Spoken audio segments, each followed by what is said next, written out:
Okay, good evening, folks. Welcome to Friday Night Tech Talk.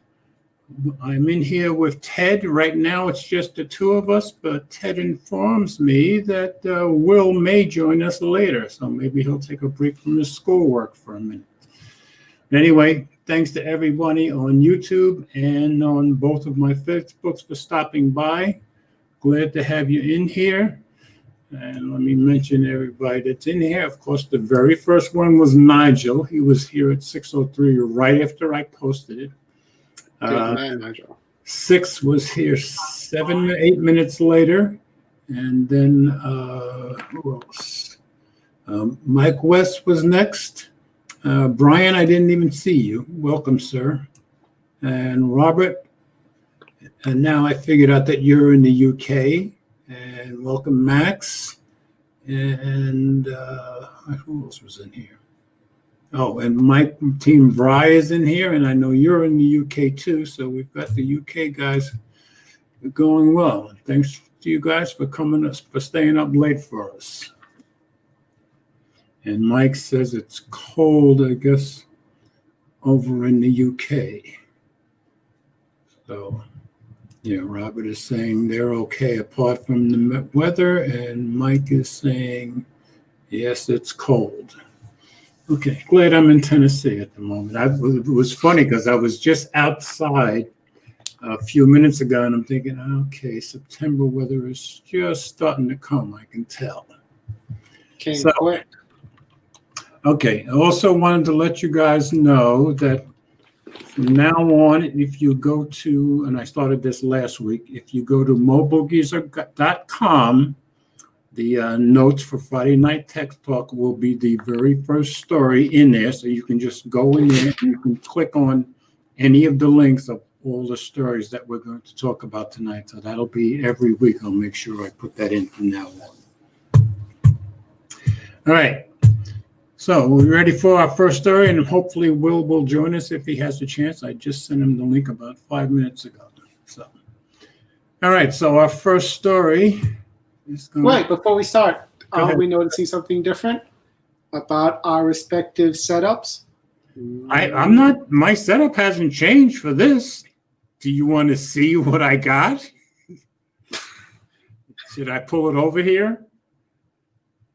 Sure. I don't think you're using it for your setup now at the moment, but yeah, if you want. Wait, hold on. Let me run around. Let me run around the back of the screen. Hold on. I was actually talking about me, but yeah.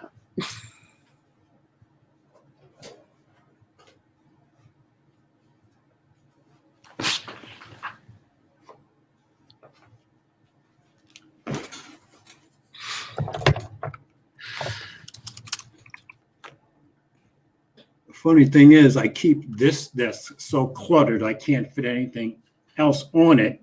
So I've actually set up a new table in back just for this. So there it is. That's a beautiful. Magic Keyboard and the Apple Pencil up on top. So that is my latest score. I keep what have you used it for yet? I haven't used it for a thing yet. I had such a busy day today that this is the first time all day today that I've actually touched the thing at all. Yeah. Brand spanking new. Look at that. I had to do a lot of running around today. I had to go shopping because, living that bachelor life. Of course, I kept saying all week, I need to go shopping for food. Well, I wait till I ran out of everything today. So I had to go shopping and do a lot of it. So I had very little time to myself. I got my exercise done on my exercise bike about an hour ago. And so I was busy right up until this moment. So anyway, I'm excited to have the iPad Pro and the Magic Keyboard. And I haven't used it for a thing yet. I did copy all my data from my old iPad. And I just sent that back to Apple today. Okay. Let me get this stuff off the screen. Looks like Brian just entered the chat, TGIF Brian. And Yeah, I mentioned Brian as I was coming down because I didn't see. He snuck in here on me. I didn't see him when he first came in. But Brian's like that. He's very sneaky.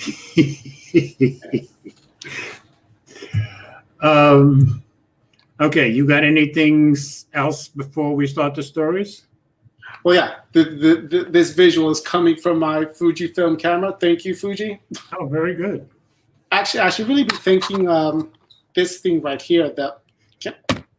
Gotta lift up my laptop, my MacBook.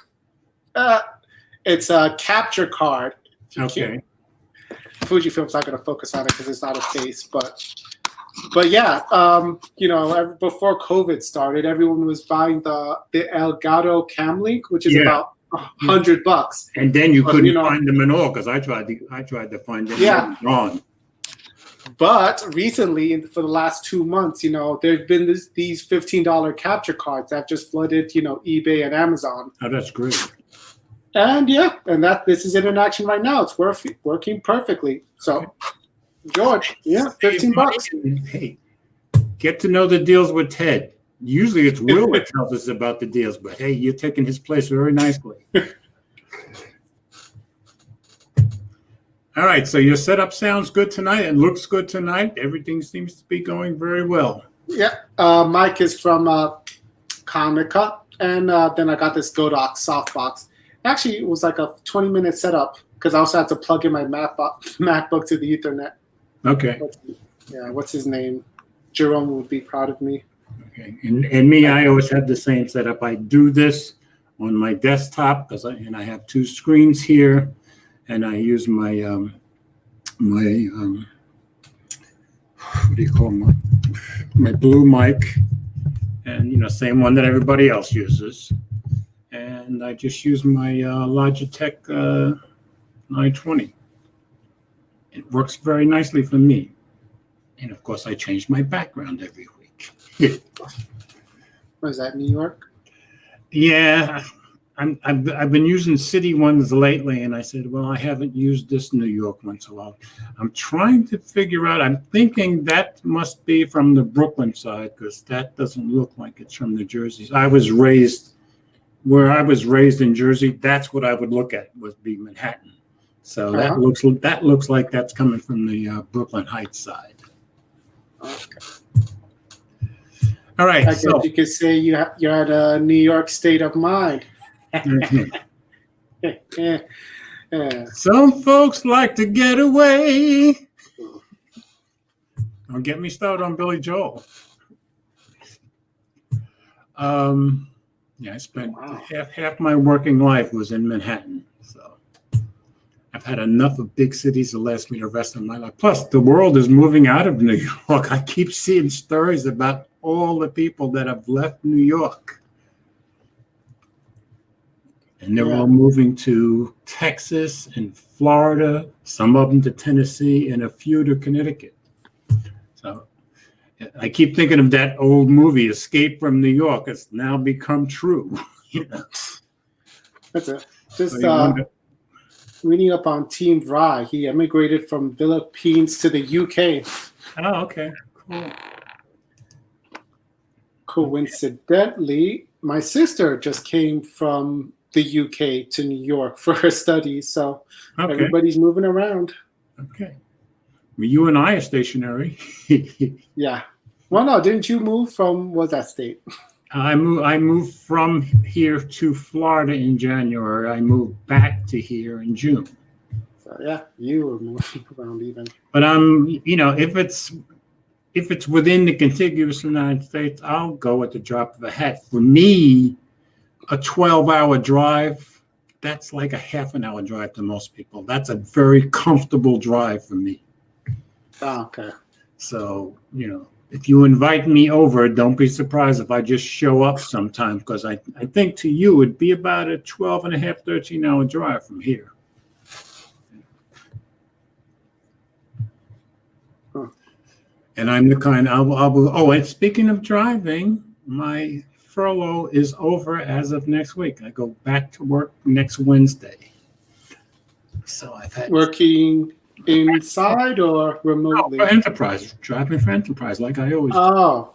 Yeah, so I'm back to Enterprise. So I never technically became unemployed because I've been an employee the whole time. So it's been 5.5 months. And I think legally they're allowed to keep you as an employee for 6 months. So I will be going back 5.5 months after the furlough started. And because I had transferred from Tennessee to Florida, and then during the pandemic, transferring back, well, everybody stopped doing any transfers.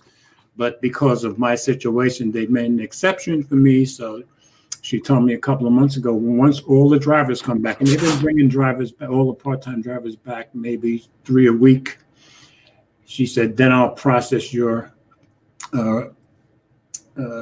transferring back. And she called me day before yesterday, and she said, okay, can you start next week? And I said, sure. So I'll be working 3 days a week again next week, back to doing what I love doing, which is driving. And for me, I love driving anything, anytime. Even got to ride my motorcycle yesterday. So I'm having a pretty good week. Okay. All right. Oh, yeah. So that I am, on days when I ride my motorcycle, I am the ultimate biker because I rode my bicycle 17 miles yesterday and rode my motorcycle about 30 miles yesterday. So that's a good day for me. All right, so we're going to go on to the first story, and I'm going to do a screen share. Oh, but before I do that, I guess I can show you what the website looks like, where you guys can see the see where to go to see the show notes. So that's my website, mobilegeezer.com. It's actually mobilegeezer.wordpress.com. And every Friday night, it'll be the first story. If you click right there at the first story, you'll be able to get into the notes. So that's right, ladies and gentlemen. Today's show was brought to you by WordPress. Yeah, WordPress, absolutely. Yeah, definitely not Squarespace. Okay. All right, so let me go on to the first story.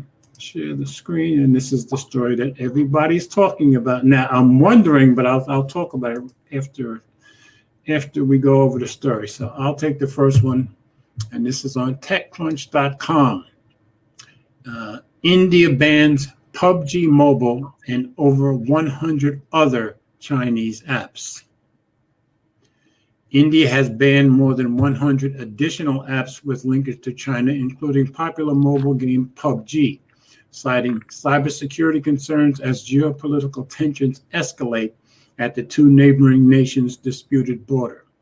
On Wednesday, India's IT minister ordered to ban 118 apps that it said were prejudicial to the sovereignty and integrity of India, defense of India, security of state and public order. The move will help safeguard the interest of chorus, tens of millions, I guess that means, of Indian mobile and internet users. This decision is a targeted move to ensure safety, security, and sovereignty of Indian cyberspace, the ministry said. The move comes months after New Delhi banned 59 Chinese apps, including TikTok, and we went over that a few weeks ago, which counted India as its biggest international market. Among the new apps that have been banned today include search engine Baidu, business collaboration site WeChat Work, cloud storage Tencent Wayang, Rise of Kingdoms game, utility service Apus Launcher, a VPN for TikTok, e-commerce service Mobile Taobao, video hosting service Youku, news outlet Sina News, card reader service Camcard, as well as a miniature version of PUBG. And of course, you can click there and see the full list. PUBG, published and distributed in India by Chinese giant Tencent, is by far the most popular title among the newly banned apps. It had more than 40 million monthly active users in July in India, according to one of the top mobile insight firms. So that's really going to hurt their business. According to research firm Sensor Tower, India accounts for more than a quarter of PUBG's lifetime installs. That's heavy duty. The Ministry of Electronics and Information Technology has received many complaints from various sources, including several reports about misuse of some mobile apps available on Android and iOS platforms for stealing and surreptitiously transmitting users' data in an unauthorized manner to servers which have locations outside of India, the Indian ministry said in a statement. There has been a strong chorus in the public space to take strict action against apps that harm India's sovereignty as well as the privacy of our citizens. New Delhi-based digital advocacy group Software Law and Freedom Center expressed concerns over the grounds on which the ban was issued. India unfortunately lacks both a data protection law and a comprehensive cybersecurity policy. The ban has highlighted the need for transparency and accountability in the committee proceedings, as well as the executive decisions banning applications or websites, it said in the statement. So somebody somewhat disagrees with the government, I guess. Tensions between the world's two most populous nations have been swirling since early this year and escalated after more than 20 Indian soldiers were killed in a military clash at the Himalayas in June.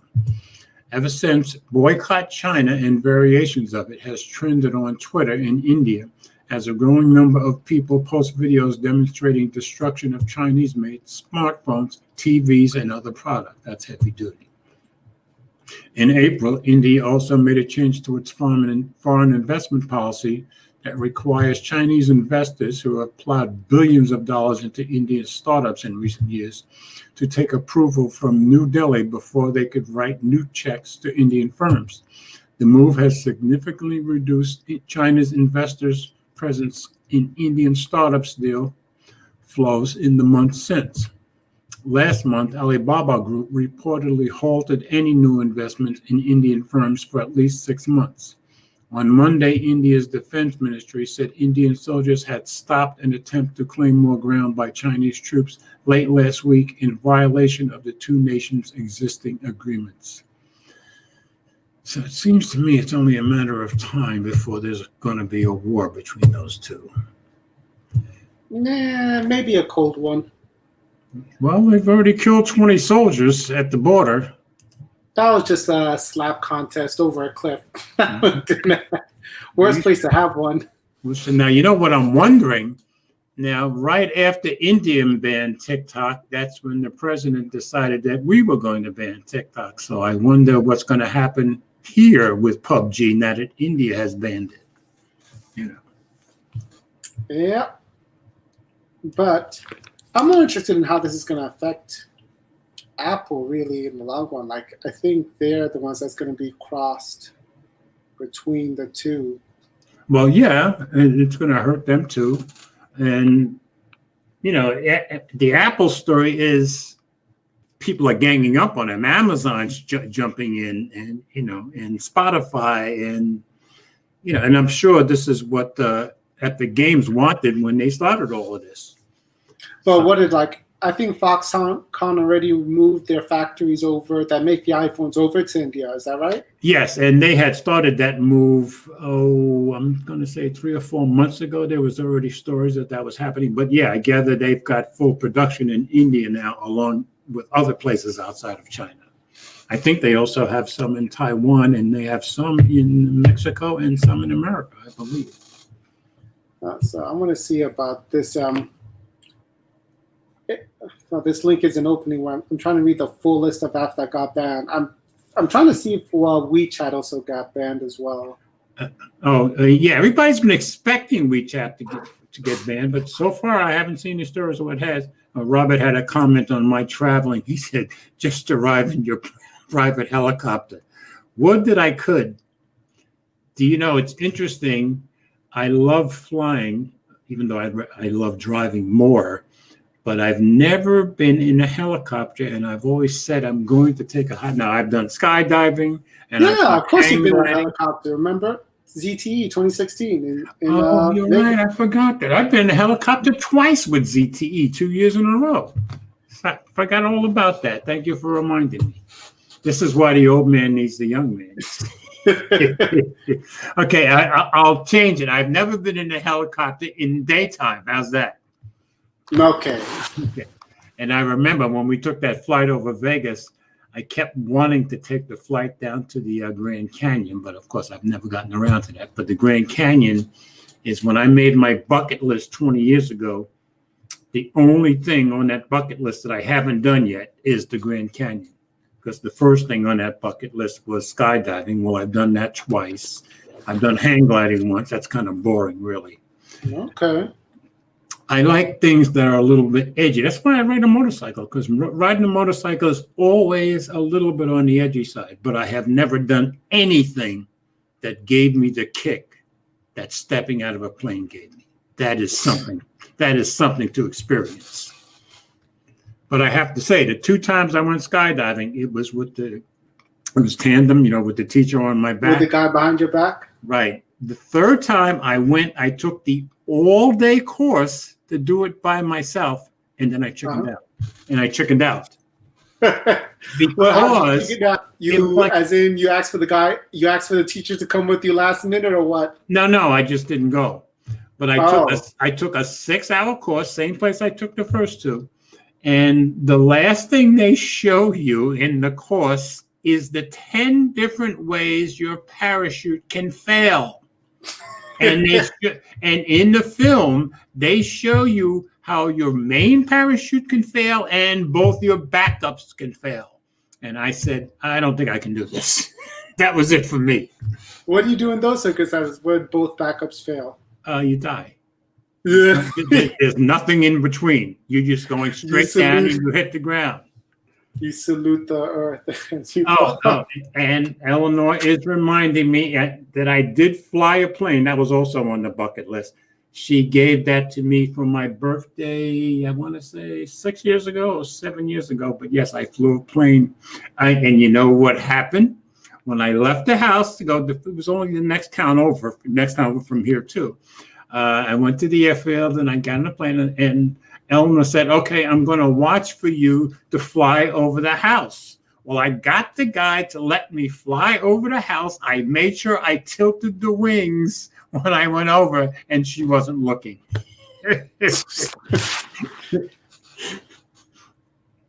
But yes. So the only thing left from my original bucket list is the Grand Canyon, which I still will make happen at some point. All right, so we ready for our next? Go ahead. So on the full list of apps, let me. Ooh, I can still show you. Yay! Go ahead. Anyway, so yeah, it shows. I need a matte screen protector, but yeah, WeChat Reading and WeChat Work. It's on the list of banned apps. I haven't seen the actual WeChat. Yeah, so the full WeChat is probably still there, because WeChat is by far the biggest social network in China, and there's probably a ton of people in India that use it too, wouldn't you think? Yeah, but yeah, it's just those 2 apps: WeChat Reading and WeChat Work. But I don't see WeChat. That's weird. But yeah, once WeChat is banned, and if the U.S. government bans WeChat being on U.S. phones, that's it on iPhones in China. Game over. That would be it, because the Chinese people will not do without WeChat. You can count on that. Yeah, they're not like us that we can't decide on a simple. Okay, so besides Eleanor coming in here, sneaking in on me, Big House. Hey, Big House, glad to see you in here. So, and like I told the others, both Big House and Eleanor, if you go to mobilegeezer.wordpress.com, every week I post the show notes at the very top of the site, so you can go there and you can follow through. WordPress.com, every week I post. Phone is acting up. Okay. All right, you ready for the next story? Yes. Okay, I'm going to share this one, and this one's going to be yours. And I included this because this was the big thing of the week, and the one phone that everybody had a review on, so I figured I'd better include it in. All right, so this is on Android Central, and whenever you're ready to go, Ted, we're good. Okay, reviewing flagship slabs like the Galaxy Note 20 has been fun, but I can't remember the last time I was more excited to get into a phone than when the Z Fold 2 showed up at my doorstep this morning. After getting to spend a short time with the original Galaxy Fold last year and subsequently hearing my friend Michael Fisher, sing its praises year round. I've been anxiously awaiting my chance to daily drive one. Sadly, this review unit comes to me just a 2-week loan, so I shouldn't let myself get too comfortable with it, lest I start to think of ways to justify its prohibitive $2,000 price tag. Okay, time out. We got some excitement. Will is in here. What's going on, Who is George? that? What's up, kid? Nice to see you. It's been a long time. I'm still Hey, alive. Will. What's going on, kid? So we just started our second story. You know, I don't got the stories, George. I'm gonna just listen to y'all and then I'll chime in. Okay, just so you know, you can do this every week. Go to mobilegeezer.wordpress.com. The notes are going to be the first thing there, and they're there right now. Okay. Could also be helpful, George, and just put the notes in your website on the description or something. Help us help you. Help us help you. Okay, that makes sense. Next time I will do that. Anyway, we're only on the second story, Will. So we're All good. right. You said mobile. Mobilegeezer.wordpress.com. And looks like, well, yeah. Team Fry, Big House, and Eleanor. Look at what your fans are saying, Will. I'm not even on YouTube yet. I can't see that. All right, I found them. I found the story. Yeah. Okay. Well, Eleanor said she missed you. Okay. Yeah, I had some good sleep in between. Okay. All right. All right. We ready to continue with the story? All right. Okay. Sadly, this week, it's arrived. But in the mere hours since it's arrived, the Galaxy Z Fold 2's myriad of design improvements over the original Fold have me feeling extremely optimistic about the future of foldables. Good. It's hard to quantify what makes a product's packaging feel premium, but the Z Fold 2 box is nice. There's a sleeve over the box. There's the display's new Z branding that Samsung bestowed on its foldable, starting with the Z Flip. And underneath is a bisected package that opens from the center, revealing a small sheet welcoming you to the new mobile era. Will, what are you doing? Typing. Is that? Oh, we can hear you. That's. Oh, my bad. Okay, go ahead, Ted. Deeper into the box, you can also get a USB to C cable along with a 25-watt fast charging brick. 25 watts. Yep. Broke. Hey, that's better than 15 or something. Jesus, Samsung 2025 watt. And a pamphlet explaining Samsung Z's premier concierge service, which entitles Z Phone 2 owners to premium perks like Michelin meals, pre-packaged and delivered to your door, along with a 1 year's membership to Club Core and Founders Card. I would have just been happy with like a 2-year Sam's Club or Costco. Exactly, but this is high end. This is high end. It's a little like bonuses you get with a premium credit like the Amex Centurion, and speaks to Samsung's positioning of the Fold as a luxury product. Though I have to wonder if they could have shared a Benjamin or two off the total price by ditching those perks. And they want you to feel special, obviously. The phone itself comes wrapped in a plastic label containing some care instructions, namely don't press too hard against the inner screen or front-facing camera. Don't try to close the phone with objects sandwiched between the screens, and don't get the phone too wet. It's not IP certified, you know? Yeah. We've already written plenty of the Z Fold's 2 specs and features, but it's good to finally have the phone in hand to be able to comment on its hardware. This is a massive improvement over the original Galaxy Fold in about every meaningful way. The hinge is remarkably sturdy. I mean, no other hinge could be as sturdy as that. Just when you bend it each way, it holds. I can't get to mine right now, but it holds its position at nearly any angle. This means you could use the Fold as a sort of mini laptop, or can have it act as its own kickstand while you take photos. The new displays are also fantastic, but thanks in no part to the. Did you get lost? Hold on. No, the Visible app The Visible app is it's hijacking my screen. Hold on. See, you were just bragging on your phone, and your phone It's is letting you visible. down. That's the problem. But no, Oh, so it took over. then we can say it's Will's fault because he's the one that pushed us all towards Visible. Yeah, but yeah, I just switched it over to the other screen, so I'm okay. Okay. And the shrinking of the ultra-wide notch turned hole punch camera cutout on the inner display, both very welcome improvements. Moving between the cover and inner displays also means moving between 60 and 120 hertz, because remember, the main screen is an adaptive refresh hertz display thing, Right, so exactly. it can range from 18 to 100. And it doesn't give you the choice either. Doesn't give you the choice. Right. One thing I'm quickly realizing is that I have to evaluate how I use certain apps on my phone and when it's advantageous to use them in a large or small format. Social and messaging apps work just fine on the cover display, but for info-heavy apps like Google Sheets or StreetEasy, having the massive inner display is delightful. Most of my apps can switch between form factors easily, but I'm a bit annoyed at Instagram and Lightroom, neither of which scale up to the larger screen and instead resort to pillar boxing. That sucks. That's not fun. There's so much to talk about with the Galaxy Z Fold 2, and I'm excited to spend more time with it. In the meantime, you can pre-order on Samsung's website on September 2nd and nab it up for an $800 discount if you're willing to trade your existing phone with the highest incentive for Samsung's previous foldable, like the Galaxy Fold and the Z Flip. Yep. So the only thing I didn't like in that article was reevaluate how you use certain apps on the phone. Now, of course, I may be dealing with the same thing in another week when I get my Duo. We'll find out. But yeah, they need to do something about that. And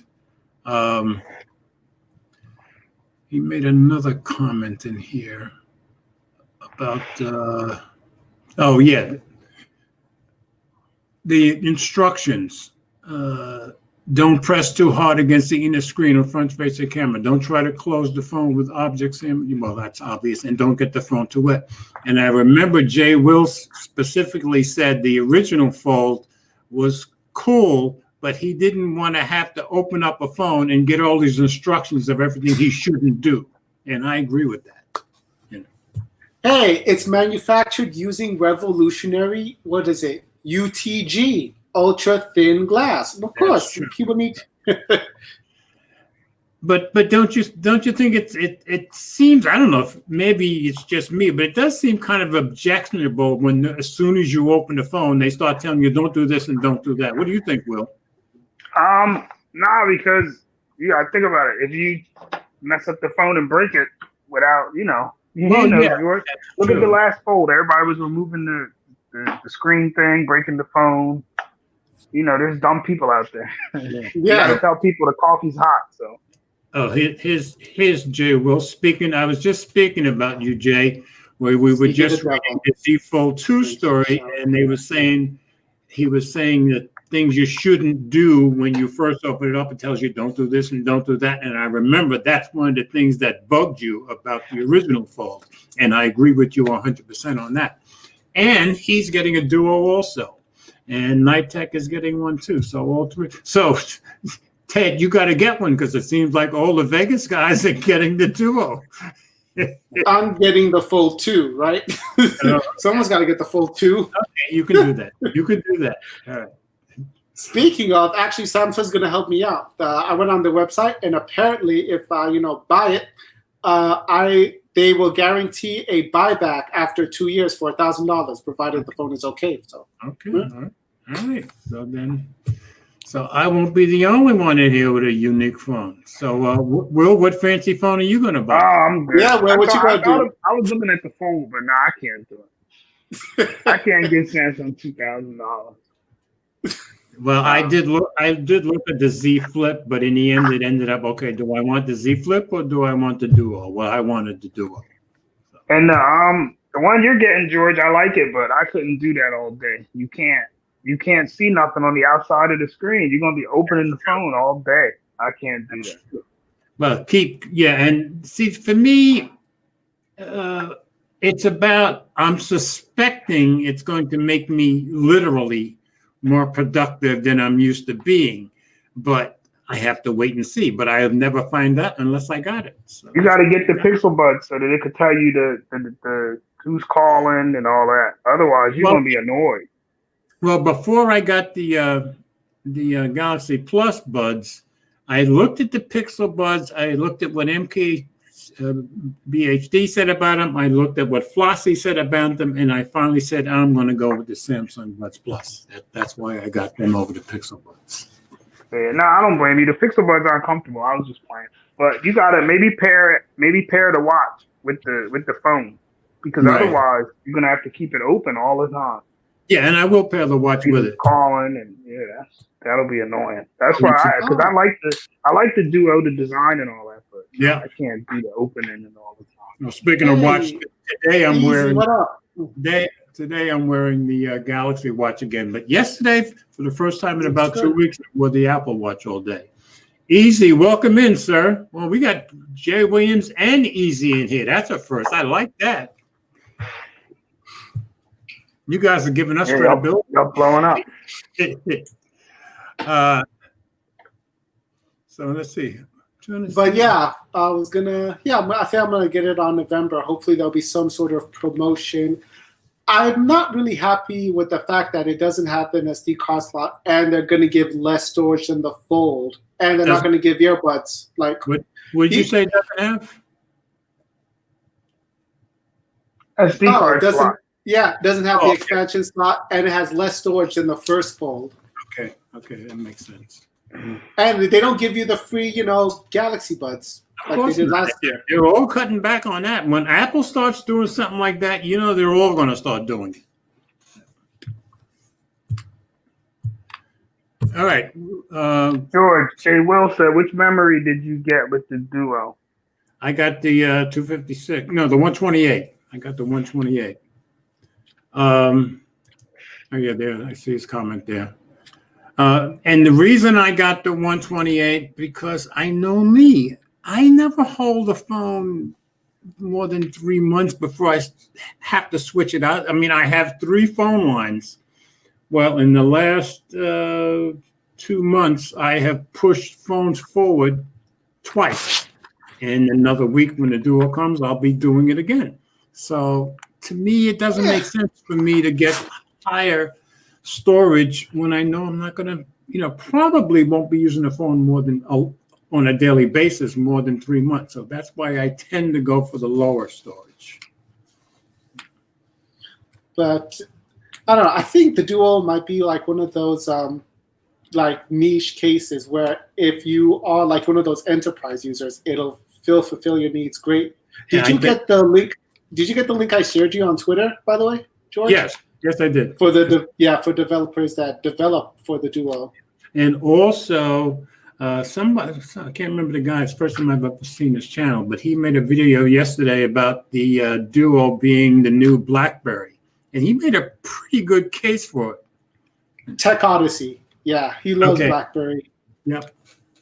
So, and Jay Williams makes a very good points here, but I blame Apple because Apple, stopped putting accessories in, so then Samsung's going to follow, and then eventually the others will follow. That's my guess. Yeah. So if you want accessories with the Galaxy Fold 2, you got to pony up an extra $1,000 for the Tom pin. Exactly. That phone is what, 3,400, something like that. Yeah, 3,200. Yeah, that's a lot of money. And I don't even like the watch band. I don't like that, the red, white, and blue colors like France or something. I don't like that. Like, couldn't they use Tom Ford if you have to use Tom? They're going to make their deals and whatever they think is advantageous. So, of course, that's a guessing game anyway. And here's what Jay Will is saying about the Duo. Yeah, and I agree with him. I suspect. So you're going to put it in your pocket like any other phone? Oh, yeah, absolutely. Is that what you're going to do? Absolutely. But you have to remember, because I carry two phones at all times, and because I never use screen protectors, remember, I buy pants with 6 or 8 pockets, and that's all I ever wear. So I always have lots of big pockets to put phones in. Are we sure the Duo can fit in a conventional pocket? That's what I'm saying. Yeah, it's real small. I saw it. Okay. When you fold it, it's real. It's small and thin. It's big when you open it, Right. but it's small. It's really, you know. Everybody's I gotta go amazed. see it. I haven't seen it yet. I think if I go see it, I'm gonna want it. That's why I'm talking about the width though, because in width size, it seems to be like the same size as the Nexus 7. When you open it up. When you open it, but when you close it, it's real small. Yeah, putting it in your pocket. And Android Stud just went to Best Buy today, and he was looking at it, and he made a few comments on Instagram, and he said everybody has the same comment. It's surprising how small and thin it is. Yeah, Okay. It's real thin. They said it's what MKBHD said it's like a USB-C port. Yeah, exactly. It's real thin. All right. So this width right here, it's not like so it's still pocketable. Like everyone's talking about the When thin it's width, closed. what about the width? Yeah, I Yeah, saw when it's closed, yeah. somebody. I didn't click on the story, but I saw somebody wrote a story. Can you fit it into a pocket? And in the picture, you could see him putting it in his pocket. Now it looked like it was a little wide, but he was putting it in his pocket. So Okay. I will certainly let you know. All right, Will, you ready for a story? Here goes Gary. Yeah, which one are we on, George? This is going to be the China Ars Technica, third one down. All right, hold on. Let me pop it open. Okay. Hold on. All right, I'm going to share the screen. All right, I got it. Okay, All right, I got it. right, sharing it China now. announces Go ahead. China announces new export rules that could prevent sale of TikTok. Microsoft, Walmart, and Oracle all vying to buy TikTok's U.S. operations. China has announced new export restrictions for artificial intelligence technology that could complicate ByteDance's plans to sell off the U.S. operations of its widely popular TikTok app. The Trump administration has ordered ByteDance to spin off its U.S. operations or shut them down by November. The Wall Street Journal reports that the Chinese government announced new restrictions on Friday that cover such computing and data processing technologies as text analysis, content recommendations, speech modeling, and voice recognition. A key part of TikTok's success has been its sophisticated algorithms for making personalized video recommendations. So a ban on transferring such technology could make it more difficult to transfer the app to a Western buyer or prevent a sale altogether. ByteDance is reportedly close to announcing its decision. CNBC reports that leading bidders are Microsoft in partnership with Walmart and Oracle. An announcement could come as early as Tuesday with an expected sale price between $20 billion and $30 billion, according to CNBC. However, the Chinese government may intervene to stop the deal. Over the weekend, a government official told state media that ByteDance should study the new export restrictions and seriously and cautiously consider ending negotiations to sell its U.S. operations. In a statement to the Wall Street Journal, ByteDance said it was aware of the new rules and would strictly comply with them. So the fact that they even said that they should consider ending negotiations, that kind of says it all, doesn't it? Or am I reading into it too much? But you think they won't sell? I'm thinking China's going to be spiteful and not let them, this whole war between our government and China's government, they just use these companies as pawns as part of it, don't you think? Yeah. I think the whole India-China thing makes more sense because they're actually, confronting each other militarily on the border. That's not true in our case. But I was saying, Will, before you came in, I was saying on the first story where India decided to ban PUBG now. And I said, India banned TikTok and we did it right after them. So I wonder, will they do it again? Oh, Jay, thank you so very much. Yeah. Hey, $5. Hey, he's adding to me for the duo, and I very, very much appreciate that, Jay. And Gary's in here, so now we needed some trouble. So Gary, Yep, I went and found Gary. There you go. Glad to see you in here, Gary. It's never the same without you. You know that. So anyway, Yeah, George, the well, duo, yeah, the I duo see you it. bought is unlocked, right, George? yes, Yeah, I see it. Yeah, you guys are right. It fits into a pocket, front pocket There you easily. go. Look at that. He's There just you flexing. I Okay. think the duo is, well, I don't know, maybe not this one, but I think the next one will be better than the Samsung okay. if Microsoft sticks with it. Yeah, 'Cause and everybody's going to look forward to the second generation, of course, just like Yeah. we did with the. Forgot to. Didn't know if you had seen my video yesterday, but there's my floating keyboard, my new iPad Pro 2020, and my Apple. Oh wow, dang, George got it. Got that all yesterday. George, you won the You got- lottery? Come over there. It's just Dang, what'd you do in the lottery?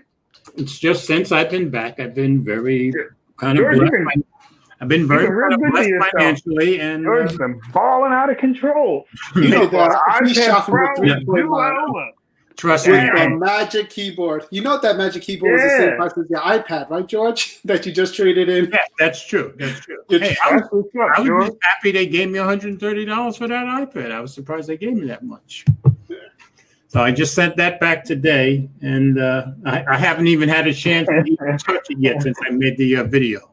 Gary said you got your second stimulus check, George. You gotta let us know how you got that. Hey, what's up, Gary? It's been a while. It feels like it's been a while. It's just that I've been very financially blessed ever since I've got back, and things are pretty That's- easy for me. Oh, and Will, you missed it.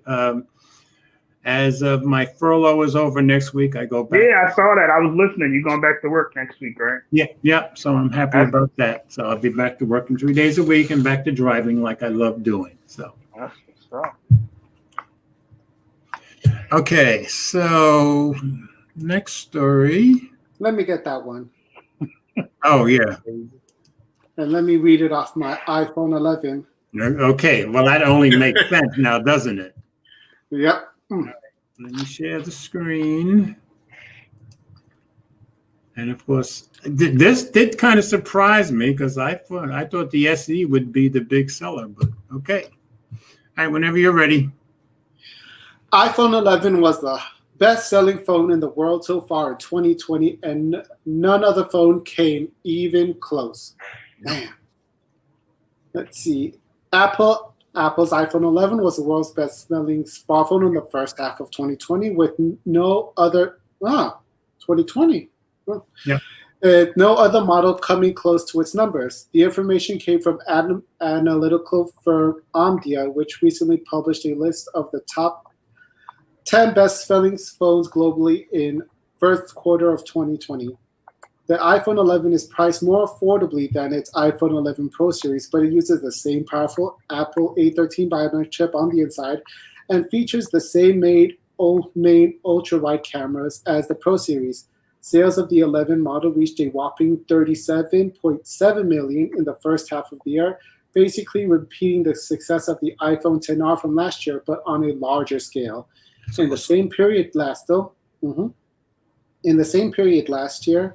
the iPhone XR was the most popular phone in the world with 26.9 million units and sold. So the iPhone 11 is an even bigger success. Yep. Interestingly, Apple has 5 iPhones in the top 10 best phones in the first half of 2020.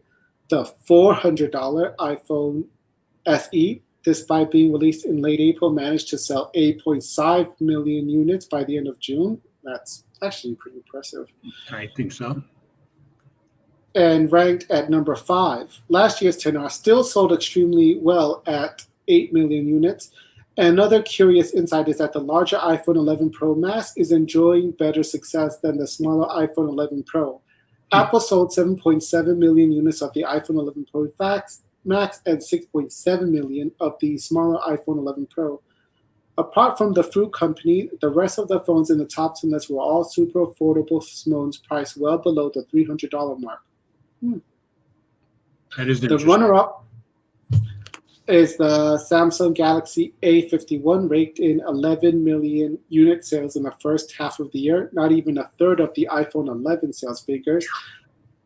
Redmi phones by Chinese maker Xiaomi were the other ones that sold in big numbers. The Redmi Note 8 was sold number 3 in the top 10 list with 11 million units, while the slightly better Redmi Note 8 Pro model scored 10.2 million in sales. Yeah, and there's the chart, and yeah, that is very impressive. And you know why this happened, don't you? Because of the phones we had to choose from, I chose the iPhone 11, and they said, "Well, it must be the one to get if Mobile Geezer got it." Anyway, big ass is like Xiaomi. Yeah, well, and that's the thing. This thing is beating phones that cost half its price, you know. And once you get past the iPhone 11, yeah, everybody is going for the budget phones. But it's amazing that they would stomp everybody like that. What's Paul from Ireland saying? Okay. But the iPhone SE is a complete flop here in Europe. Oh, really? Due to the competition and better value of the wide choice of better mid-range devices you cannot get in the... I had no idea that was true. Thank you, Paul. Welcome in, and I'm glad you're educating us, because I had not seen that before. Because here, the iPhone SE is a huge success, but I had no idea the iPhone 11 was trumping everybody around the world. Yeah. And Brian is saying it's just a great value. It gives people the ultra wide angle and killer. I agree.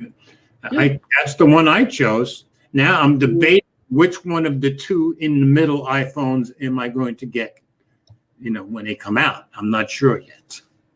Let's see. I upgraded to the iPhone 11 from the iPhone 8 Plus. And after the iPhone 8 Plus, I was going to actually switch back to, you know, Android as my daily driver. But right. But then I went to the iPhone 11. As soon as I saw that the front-facing camera could do 4K, I was like, what? Yeah. I was like, yeah. We seem to have lost Will for a minute. I hope that's not for long. Also, the iPhone 8 Plus ruined my hand. It did what? The iPhone 8 Plus, it ruined my hand. It was too big. Oh, okay. As big as you're almost as big as me, aren't you? As far as I remember. Yeah. Well, maybe your hands aren't as big as I don't know. But like my woman, I like my phones petite. No, okay. See, and I tend to like big phones. But I say I tend to like big phones, but what am I carrying around as a daily driver right now? Well, a Pixel. Yeah. You know. Uh-huh. But I tend to love Pixels like everybody else, you know. And you got the smaller iPhone. Yeah. Yeah, 6.1. And I have the smaller iPhone. That's true. So I guess I just like phones of any size. That seems to be where I really am. Because why do I keep everything? Well, all right. So the next story. Okay, so I guess this one's going to be on me. I hope Will comes back soon. So I'm going to take the next story. I'm going to share the screen. And this report comes from Gizmo China, but this is all about the upcoming Apple.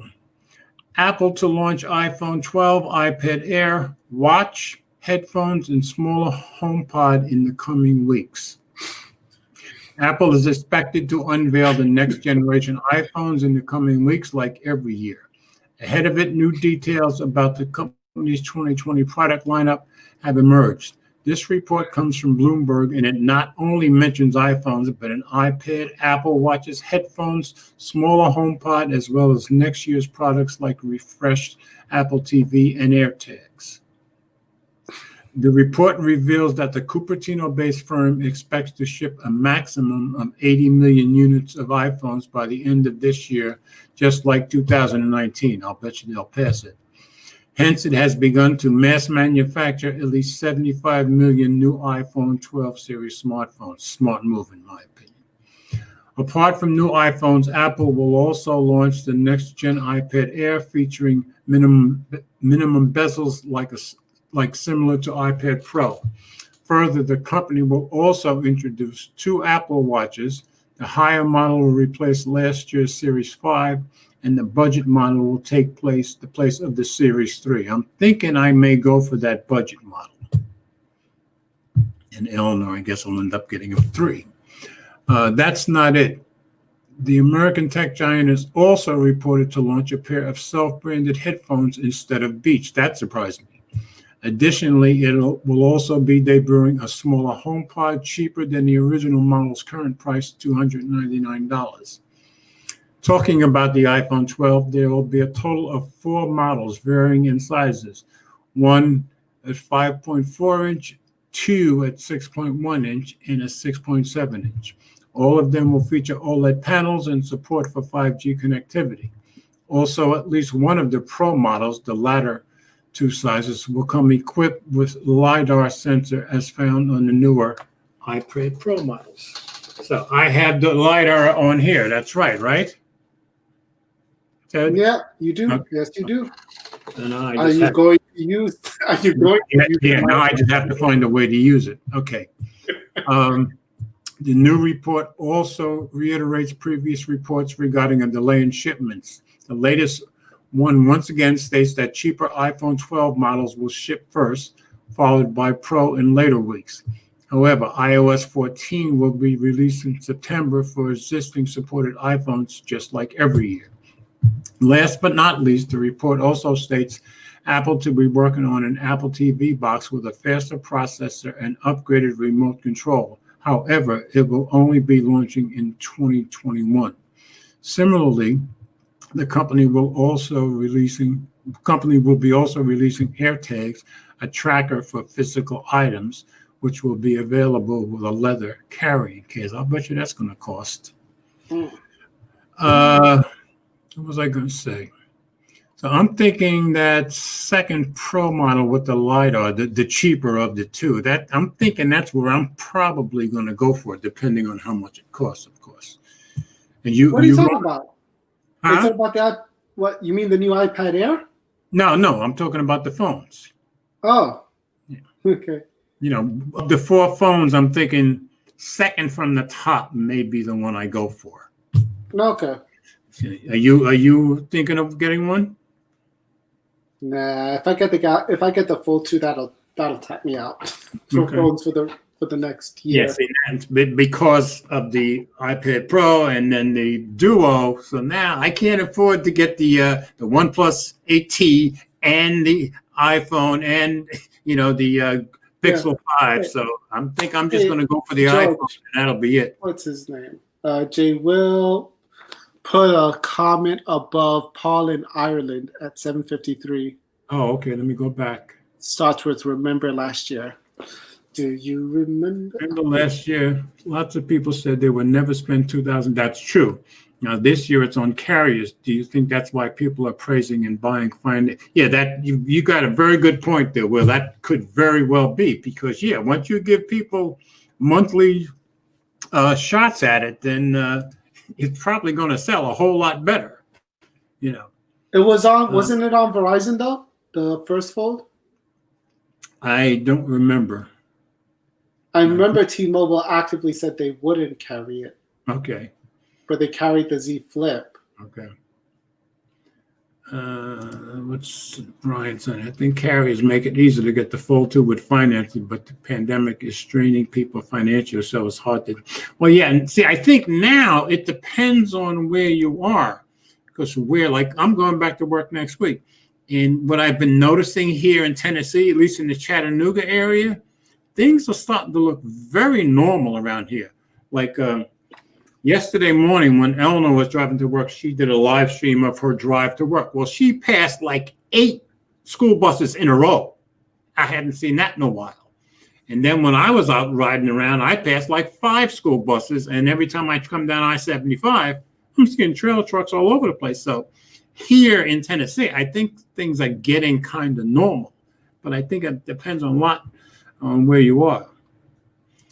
Here's Gary's comment. Financing makes it easier to get a phone out of your budget, but keeps you on a carrier. And that's a very good point. And carriers very much aware of that, of course, and more power to them. If people are dumb enough to spend for what they can afford, then carriers are doing the smart thing, I don't know. To be honest, though, that is a good point. I recently moved to Visible 2 days ago, and to be honest, if T-Mobile had the full two for financing, I don't know. Maybe I would have stayed for like the 24 months. Definitely Yeah. not for 48 months, but Yeah, maybe see, for me, I 24 never yeah. financed anything, but yeah, I mean, for people that want to finance it, you're going to sell a lot more phones that way. That makes perfect sense. Oh, and what Brian is saying about, he said New York is still very restricted. School reopening got delayed. You see, here, I'd say a week and a half ago, I saw 1 or 2 school buses, and that was it. But like this week, I'm seeing like normal school buses. Like when I passed the high school, when I went after I went shopping today, I saw about 20 school buses headed for the high school. So that's just normal around here. So I guess I'm right. I guess it depends on where you live, and how things are there. Oh, Yeah. and I forgot to show you guys something. Jay pointed it out. Okay. Yeah, it was AT&T that was selling Okay. Galaxy Fold 1. Okay, I knew Jay would know. Ted, carry them for a minute. I'm coming right back. Okay. Talk amongst yourselves. Maybe we should go skip to the next story. What's the next story? Surface Duo versus the Samsung Galaxy Z Fold 2. I'm prepared for that story. But I want to go back to what Paul in Ireland was saying. So he's talking about the Realme phone that you can buy. It is, let me go back and read the specs. Keeping them entertained. Realme X50, 8 gigabytes of RAM, 250 gigabyte storage, 128 gigahertz refresh rate, and Snapdragon 765. I don't know G, so that means it's 5G with a 5,000 milliamp hour battery. And he's saying it's $299. Which phone are you talking about? The Realme X50 that Paul mentioned in the chat. Realme and Redmi. I keep meaning to get around to them, and I just don't have the money to buy everything. All right, here's what I want to show you. Since I have to wear a mask everywhere. I gotta look at this one. There you go. So now I have a mask that at least I can advertise with. That's the smaller one. Now. Is that your logo? That's my logo. Now, this is the better one of the two. That's actually, that is the better one. Now, that's a mask. Is it see-through? No, it's not see-through. Is it? It's very comfortable. I forgot even where I ordered.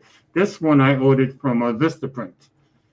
But this one I forgot where I ordered from. But this, of course, costs more. But this is the one I'll be wearing around. I think there must be some green on it because it looks like it's see-through almost. Because I think it's because of the green screen, the chroma key. The green screen that. But anyway, I wanted to show you that because I'm excited about that. That's actually very nice. Vistaprint, how much did that cost? Is it like a set of 5? I think it was like $20. $20 for how many? Well, the little one that I got from Vistaprint, that cost me like $11. And now you got the T-Mobile one. You're just collecting all the faces. Yeah, I got the T-Mobile one too. That's true. And I was smart. Thanks, Serrano. Didn't even know you were in here. Glad you're here, brother. I was smart because when I wasn't even going to go to T-Mobile to get the mask, but then when I saw Mike's post, I said, well, I'm out. I might as well go by and pick up a mask. And I got to the store. Now, Eleanor has to wear a mask at work, like all day. So she doesn't like wearing masks, and she has breathing issues sometimes. But when I was there, I said, well, maybe I better pick up one for Eleanor. Well, she loved that mask too. So I was glad I picked it up. That's great. Yeah. Okay. Looking at. But yeah, Realme X50. I'm actually going to take a look at that right now. Oh, you're back. We're glad you're back. Yeah. Okay. Yeah. You want to read the story for the Duo versus the Fold, or you want Ted to read it? I got it. Okay. Ted, did you want it or? Oh, no, you got it.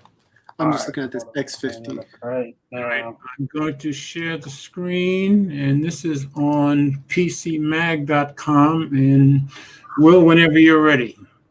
All right, I got it. Surface Duo versus Galaxy Z Fold 2. Battle of the flagship folding phones. September brings two killer foldable phones to the U.S. shelves: the Microsoft Surface Duo and the Galaxy Z Fold 2. Both are expensive, luxurious, and powerful smartphones that turn into tablets, sort of. With prices of $1,400 and up, both push the limits of what most people would pay for a smartphone. We haven't spent enough time with each one of them yet to have our final reviews, although both are coming along. But how do they compare? Let's go to the tape. The price. Both of these folding wonders are expensive. One is really expensive. The Surface Duo starts at $13.99, and the Galaxy Z Fold 2 starts at $19.99. The displays. The Surface Duo has two distinct screens.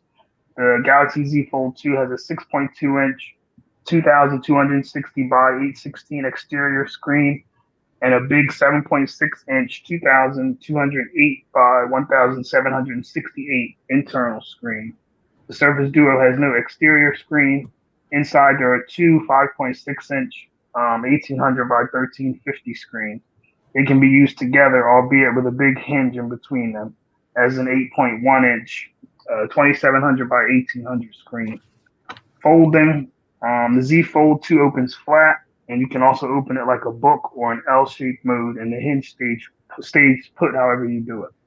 The Surface Duo, on the other hand, has a 360-degree rotation in the hinge that lets you put it into table tent mode, where both screens face out, letting you use one screen as a large viewfinder while the camera faces out. Or just fold one screen back and use the other as a single screen device in an almost one-hand mode. The cameras, this is the big difference between the two phones. The Z Fold 2 has a lot of cameras.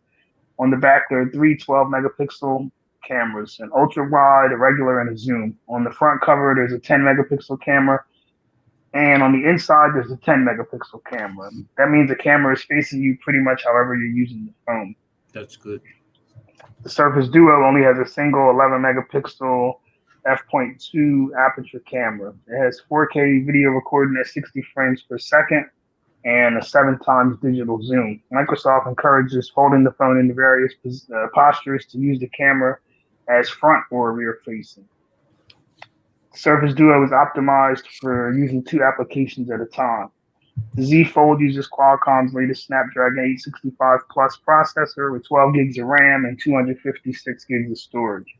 Surface Duo uses the Qualcomm 855 processor with 6 gigs of RAM and either 128 or 256 for the storage. The Z Fold will almost certainly have the better gaming experience than the Surface Duo, with the ability to flip back and forth through more apps without losing its place. But some of the Surface Duo's performance issues can be mitigated by its design. The Z Fold tends to want you to use one app on a very big screen mode, which pushes a lot of pixels. But on the Duo, only one screen or the other will be in focus at any given time, with the other one not using much CPU time. That will make the Duo feel even faster than this processor actually is. Let's hope. Yeah. Both the Z Fold 2 and the Surface Duo use custom versions of Android 10, and both have custom versions of Google Apps and Microsoft Office, which take advantage of their dual screen nature.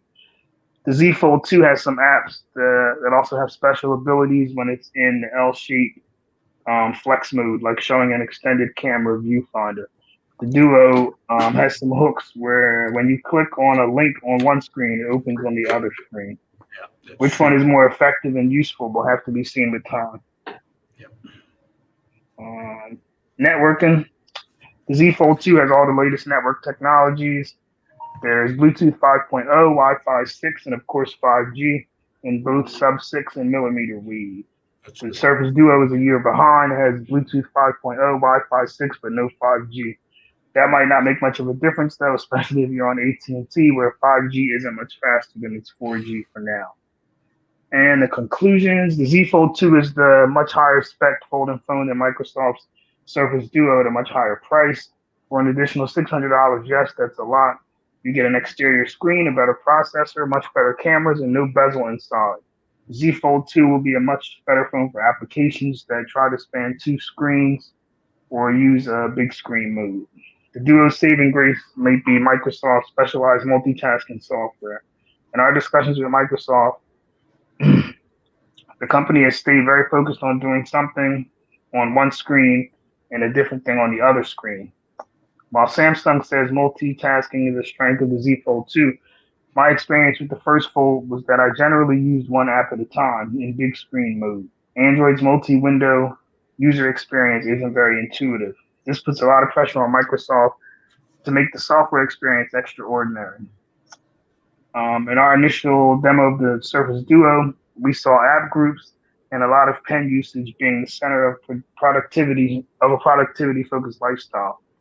As we test out both of these phones, we'll be paying a lot of attention to see who makes their big screen experience smoother.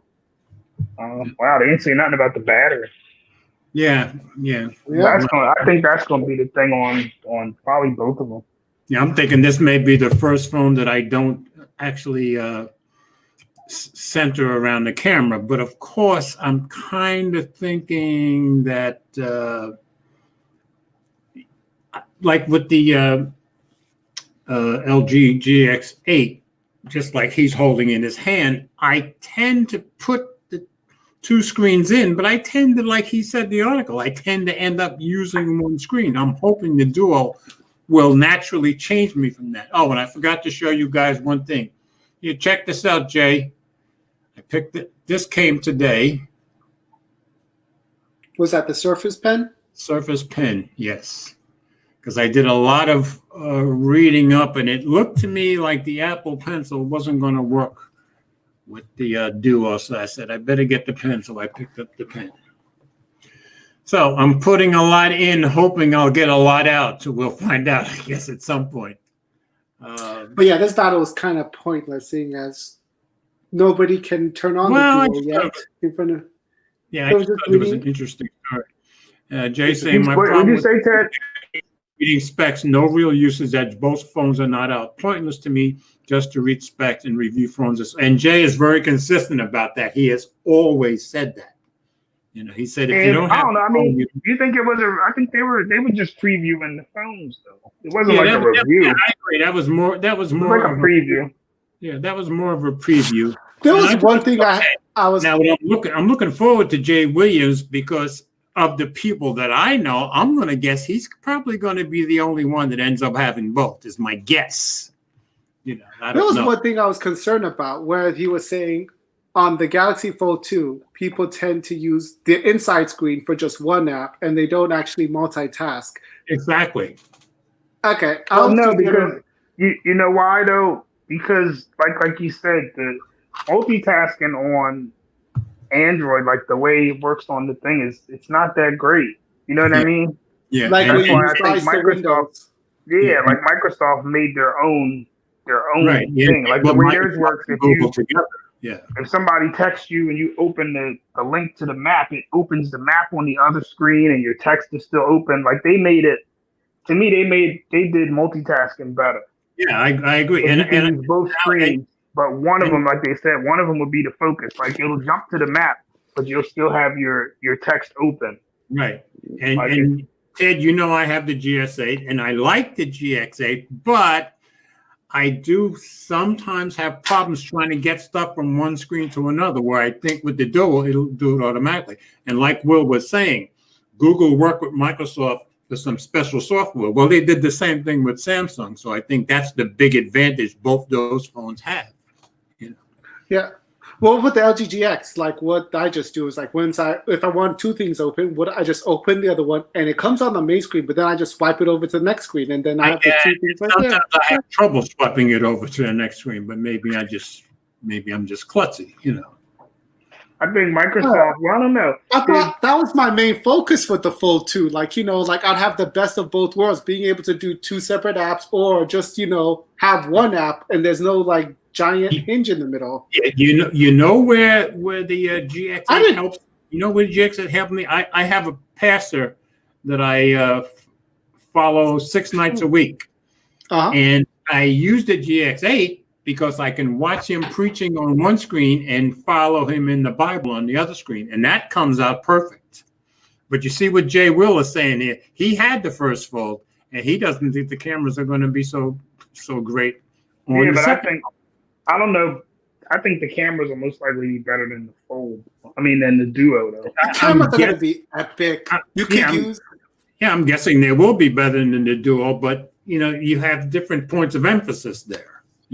I'm just thinking that how you can use the rear camera as the front-facing camera now. So right. I'm just happy about that. Yeah. In fact, I think they could have for Samsung, they could have just gone even further and just removed that camera in the inside display so that you just have all screen. All right, so Gary and Serrano both agree with Jay about the cameras. Now, Jay is saying the media will out-review. Well, that's true. That's true. I'm thinking the day or two before Jay and I get ours in-house, there'll probably be reviews all over the place, is my guess.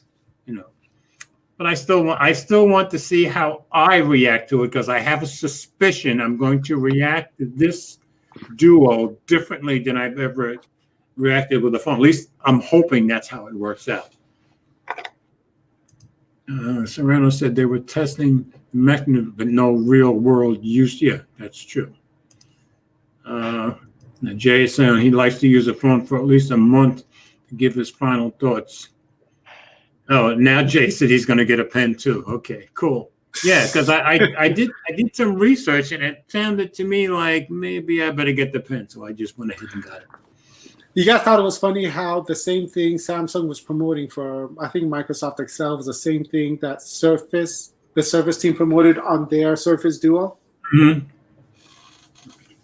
Now, you know what I'm worried about, don't you? If I end up liking the Duo so much, now am I going to go out and start buying more Surface products? I don't know. We'll see what happens. I think after I get the iPhone, I think that'll be, if I get the iPhone and the cheaper of the two watches, that'll probably be it for me for this year. We'll see. I think what are the Surface products are there? Just the Surface laptops and the Surface headphones. Well, they have a whole thing that's supposed to did it start rolling out, George? Remember when they first announced this? They had the Duo, then they had the small computer. You were supposed to. It was all supposed to work together. Basically, they were trying to make their own their own thing. That's why they keep saying that the Duo isn't really supposed to be a phone. Yeah, and they refuse to say it's a phone. Yes, it functions as a phone, but they have all the time. They refuse to say it's a phone, and maybe they're right. We'll find out. Now Brian is asking. He thought the cameras we're talking about the Fold again would be the same as 10 series. Were the cameras really trash? Well, and Jay is saying yes, they were. Neo. The Surface Neo is the other one. I said Neo. Yeah. So I'm just worried that I hope I don't go out and start wanting all the Surface products, but we'll see. From what I saw, the Surface to me it looks closer to stock. I like stock. Yeah, and the icon shapes I don't like that. They're making them square. We'll see. That's what Serrano was saying. I don't know how you saw 5 or 6 different videos where they saying it's like a digital book, especially the people that went to Best Buy and picked it up. Matter of fact, Andrew Stud said that today. I don't think the Duo looks anything close to stock, especially when you pull down the notification shade. It's closer than Samsung. I don't know. I think when you're dealing with these foldables, I don't think you want stock anymore. Well, no, I don't want it to be complete stock, but I'd rather it be closer to stock than TouchWiz. Like the way they did it where you can swipe over and the app comes, you know what I mean? You got to add that. You have to have some kind of skin to make it work smooth, you know what I mean? And Gary, I don't even own a Windows PC, but I do. This is on a Windows desktop. Okay. In terms of other peripherals, I do know that for the Surface Duo, there's also the Surface, the DAC, whatever you call it. It is. The headphone three jack. other Surface Surface products. You know, And I know don't forget their earbuds. Yeah. Juan Bagna said they were trash in terms of the amp. Okay. But, I didn't expect this to be I don't think the Surface Duo is going to be much for content consumption, unless you're reading something. Yeah, I agree.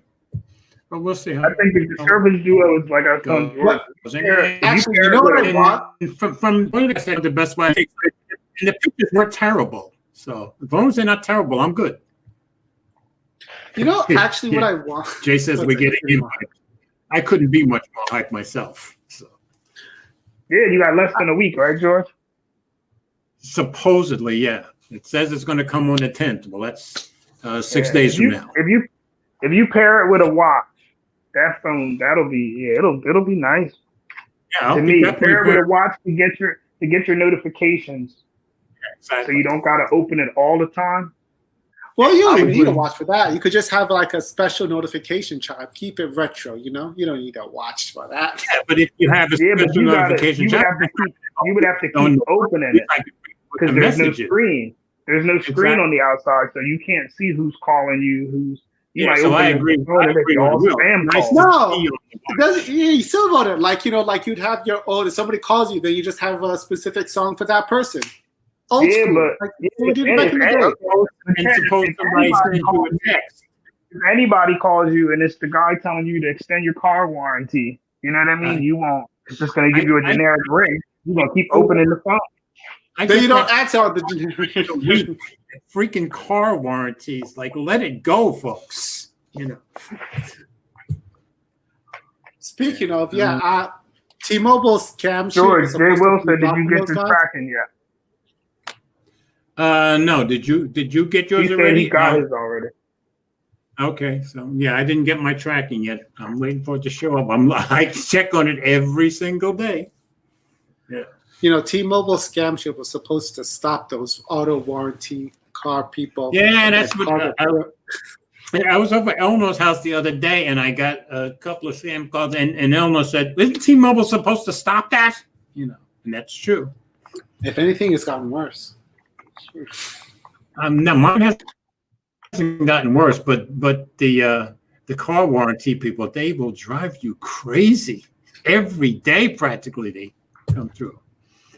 All right, now for me, this was probably the most interesting story that I picked this week, and I just thought it was just an interesting story.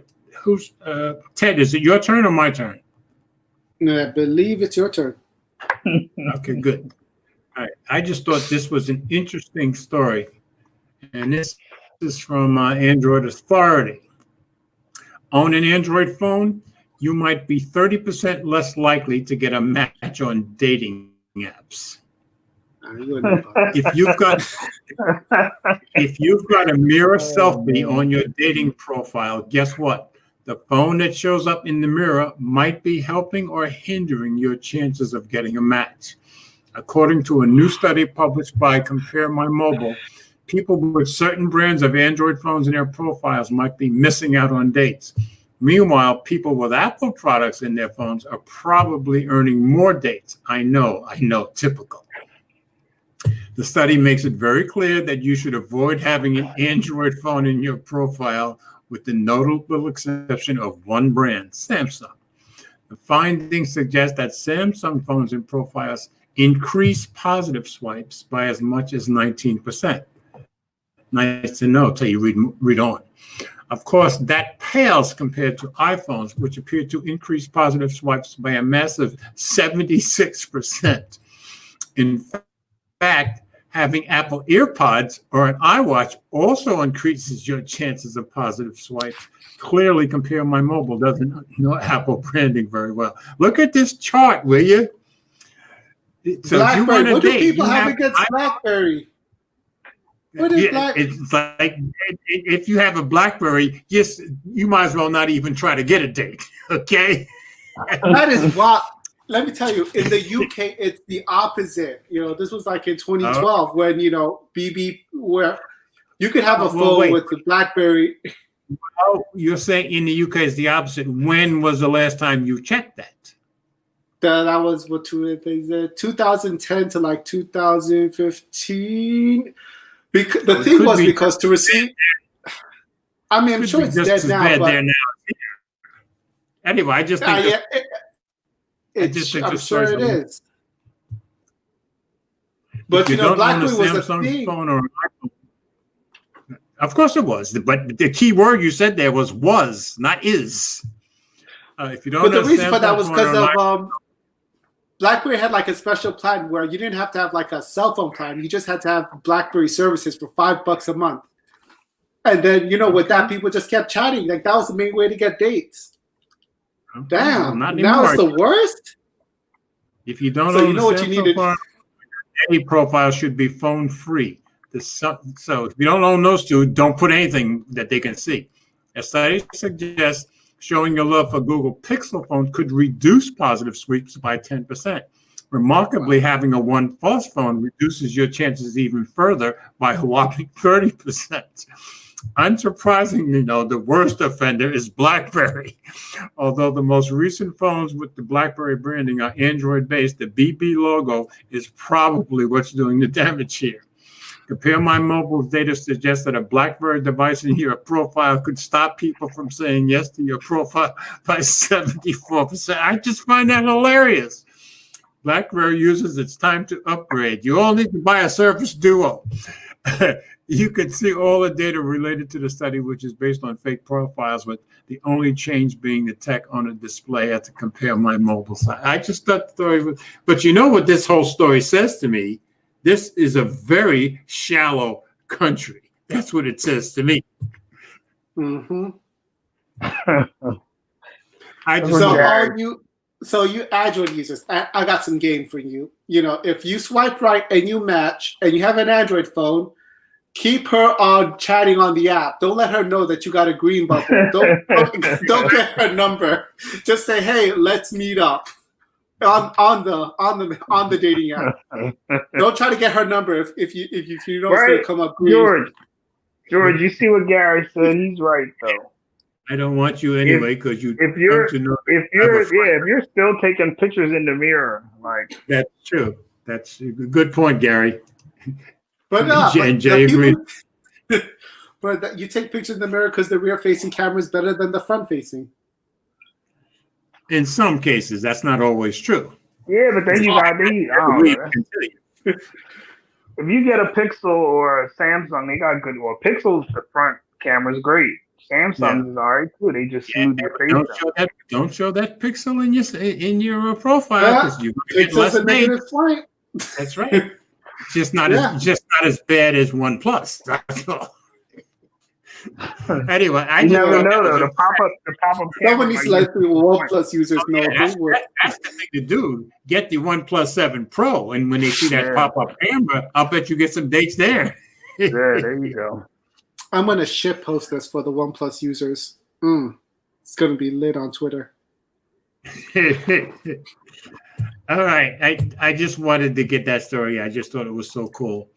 All right, so Ted, this is going to be you. But what did BlackBerry do to them? If he has BlackBerry, he has LinkedIn. He can provide. Like what?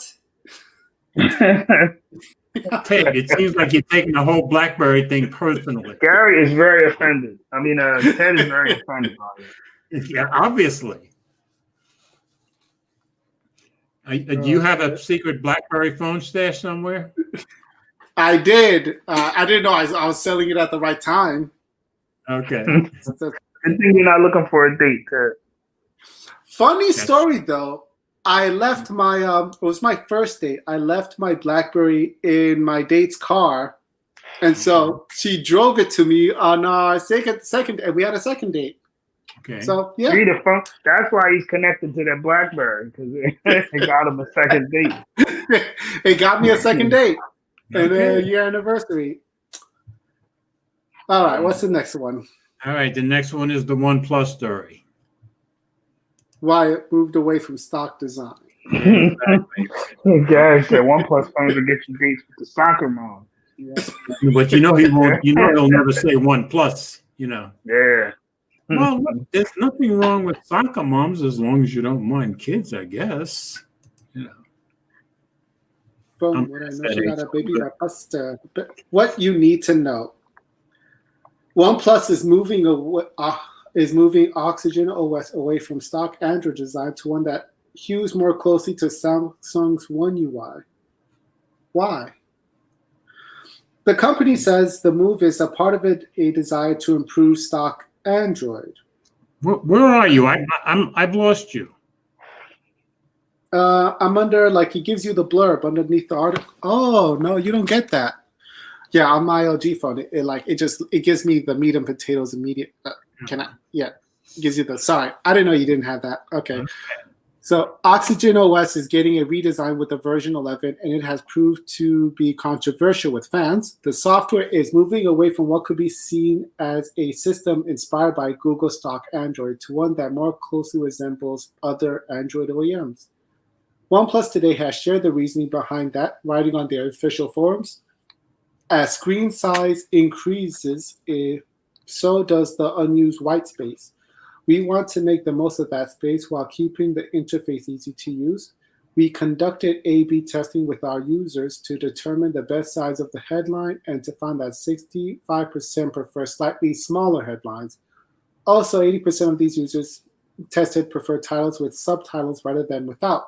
The result is a headline body hierarchy that streamlines information delivery in Oxygen OS 11. The company further noted. No, and knowing OnePlus, I'll bet you they did because they do a lot of A/B testing. The company further noted that the changes were also being done to adapt Android to one-handed mobile use. One-handed, I don't know. We're moving away from that, it seems. Yeah, that's what I thought too. We also know that the stock Android hasn't been optimized for one-handed usage on a larger display, so we set out to make it easier for you to use. We analyzed how people use the phones and look at anthropometric design to design a UI. Since people hold their phones at the bottom, it's naturally more difficult to reach the top of the phone. The updated layout of Oxygen OS 11 now moves the touch controls closer to your thumbs for easier access as soon as you open as a menu. So it's just like what, Samsung's One UI? Yeah, I guess. But it makes me wonder, what's the size of hands of the average person? Because I'm thinking for people like Jay and me and you, it's not so hard to reach from the bottom of the phone to the top unless it's a gigantic phone. But I guess most people aren't as big as we are. As far as design philosophies goes, it's not a novel one. Samsung's One UI was created with the same reasoning in mind, and Huawei's EMUI magazine design was also built to be more suitable for one-handed use. As phones grow bigger, Google stock Android indeed lacks many of the adaptations that OEMs have made to accommodate them, including features Apple's more restricted iOS offers. Despite all that, OnePlus stands to disappoint fans, many of whom have chosen for its stock Android-like looks and affectionately refer to it as Stock Plus. While OnePlus have never been shy about trying to improve on stock Android, some forums users have expressed that they find a visual change like this a bridge too far. Well, a lot of people just don't like change, period. So I don't know what it looks like yet. Yeah, but I think George, this direction is kind of moving away from stock. Well, here's my feeling with the high-end phones. I think they're probably moving away from stock. Maybe they're going to stick with the budget. What do you think? Because they seem to be making a big economy there. Might be, but I think that's why people went to OnePlus for a lot of people say it's better than stock or it's stock on steroids, whatever. But I think people wanted like a cleaner UI. Now they're kind of leaning. It's not like all the way towards Samsung, but I mean, a lot of people are complaining. One UI is nice though because it brings everything down to the bottom, but I think they're kind of going a little too far. I guess that's what people are saying. Like you said though, people don't like change. But, yeah, and that's the thing, and so it's hard to gauge. Are the for me though that or not? For me though, I was like, when I would get OnePlus, it was because it was close to stock. You know what I mean? Didn't have bloat, and OnePlus. And you always said that. I remember that. But now they're like leaning, kind of going towards that. I think Netflix now is like you can't remove it. You know what I mean? So they're kind of. I can see why people are upset. So it used to be OnePlus always seemed like they wanted to be like Apple. Now it's starting to seem like, well, now they want to be like Samsung. I don't know. Yeah, a little bit. Okay, next story. Will, you going to read this one? This is Hold on, let me see where we're at. Where the we one at? about the CEO. All right, let's see it. CEO. I just found it interesting.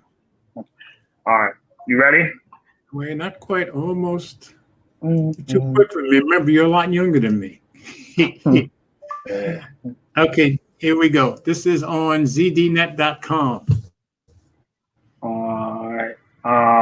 A searingly honest tech CEO tells the truth about working from home. Tech CEOs know all about how to handle leadership during coronavirus thing, right? Or do they? One CEO admits to the difficulties, and here goes the ads. All right. And that's her there. Yeah. The announcements from tech CEOs always sound supremely confident. Of course, they confidently declare employees will work from home until next year or even beyond. Many CEOs warm to the idea. This might be a way to save a little money here and there. And there are so many fine pieces of technology they can use to follow their employees around their houses just to make sure they're working. Some tech leaders, though, secretly enjoy a tinge of humanity. One decided to lay bare the enormous difficulties of leading from a remote location to other remote locations. Colleen Morris, president and CEO of Calico Energy, a small company that fixes data issues for utilities, offered a blazingly honest assessment of the challenges in a post on the company's site. At heart, she's a product manager. We're starting to have some sound. We're starting to have some sound issues with you. For real? I don't know why. Can you hear me, George? Yeah, I hear you. Good. All right. At You heart, lost your sound for a minute. can you hear me now? Yeah, you're good. All right. Because George said, Yeah, I'm hearing you. all right. At heart, she's a product manager. She wants to run headfirst toward the problem. Then, given her systems mindset, she wants to solve it. Well, doesn't every IT company promise only solutions? But when you try solving the problem of managing when your employees are experiencing a life-changing virus in disparate locations, enduring disparate circumstances, and reacting in very disparate ways, says Morris. COVID makes my go-to problem-first approach damn near impossible. Everyone's problems and needs differ.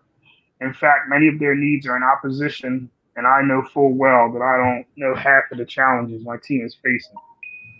Suddenly, she's facing the wild human truth that she can't define the problem, never mind reach for a systematic solution. She feels kneecapped. Morris believes that everyone has what she calls their COVID acceptance curve, but no two employees' curves are likely to be alike. Many possible solutions for one employee are actually counterindicated for others, she says. Think of your team as an overlapping series of waves, each strand representing a person in their curve. You could try to slot in a single solution across strands, but it will inevitably miss so many marks, reaching people too late, too early, or with something that isn't even relevant to them. Some might imagine that one of the particular failings of tech leadership is the temptation to treat all employees with one broad free lunch. That should please everyone. Not going to happen. Yeah. Now says more of her employees. Some are experimenting with how to juggle work and homeschooling. Some are struggling with crippling isolation. Some have been impacted by COVID personally. Others are facing anxiety. So many cons. I wonder whether it was always this way, but leaders didn't care so much. Each employee has always been burdened with their own practical and emotional issues not directly related to work. Now, though, it's the physical distance and constant lonely staring at screens that intensifies difficulty and leadership's ability to anticipate or even understand them. Some of our people need hardware or furniture. Some need an ear. Some need a break. Some need more meetings. Some need less. Some want to talk about COVID. Some don't. Some all need many things we can't provide. At least she's honest enough to admit that. Yet a great leader surely knows that it's precisely when employees are struggling the most that the company might want to help them in the deepest way possible. All too often, tech companies exist to create systems and then inveigle That's a new one. customers, yeah, I don't know, and employees to participate in those systems, preferably without end. Now, however, systems thinking just isn't helpful. This is a moment in time that it's not about the system at all, says Morris. It's about component parts, our people. Shouldn't it always have been this way?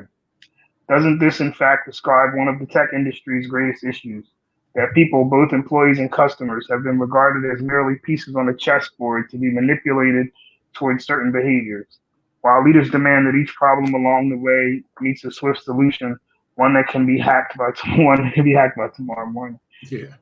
The irrationalities of humanity were once nuances that messed things up. No, nuisance. Nuisance is my fault.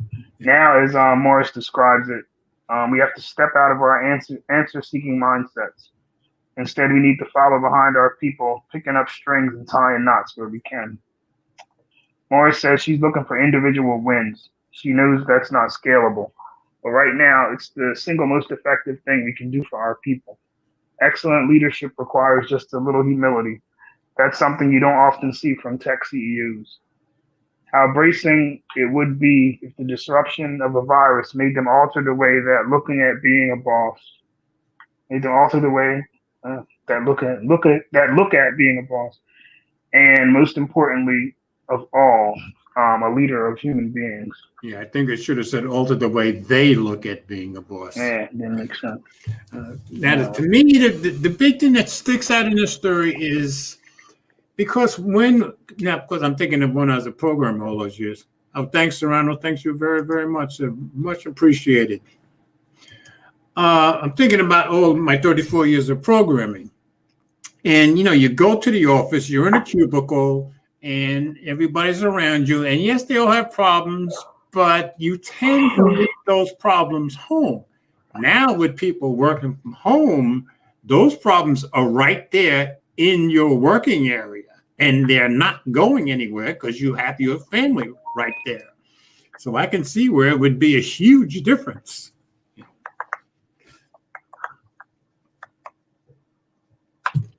Anyway, hey, actually, could you look at the scroll down? There's another story just that's promoted under it. Oh, wait. Employers just don't get developers. I was a developer for 34 years. Do you see it? Not yet. And home offices. Okay, I'm scrolling down. I'm not finding it. I'm finding all kinds of products. You must have a different thing, Ted.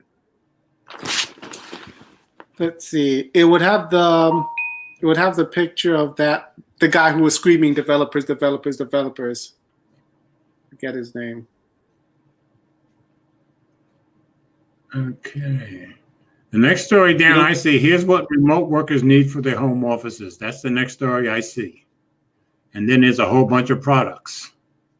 Let me see if I can find it. Because it's a good story. It's a good story so far.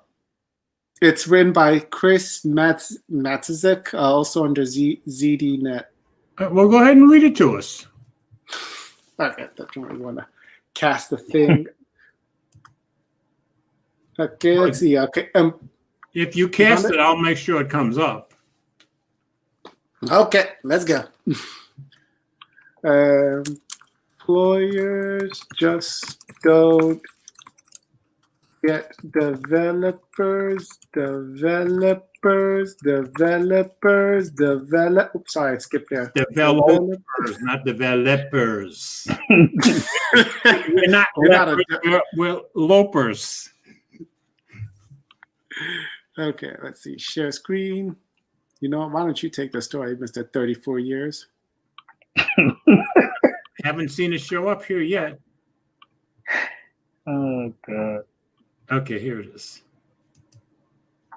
All right, I will take it if I can read it because it's on a smaller screen for me.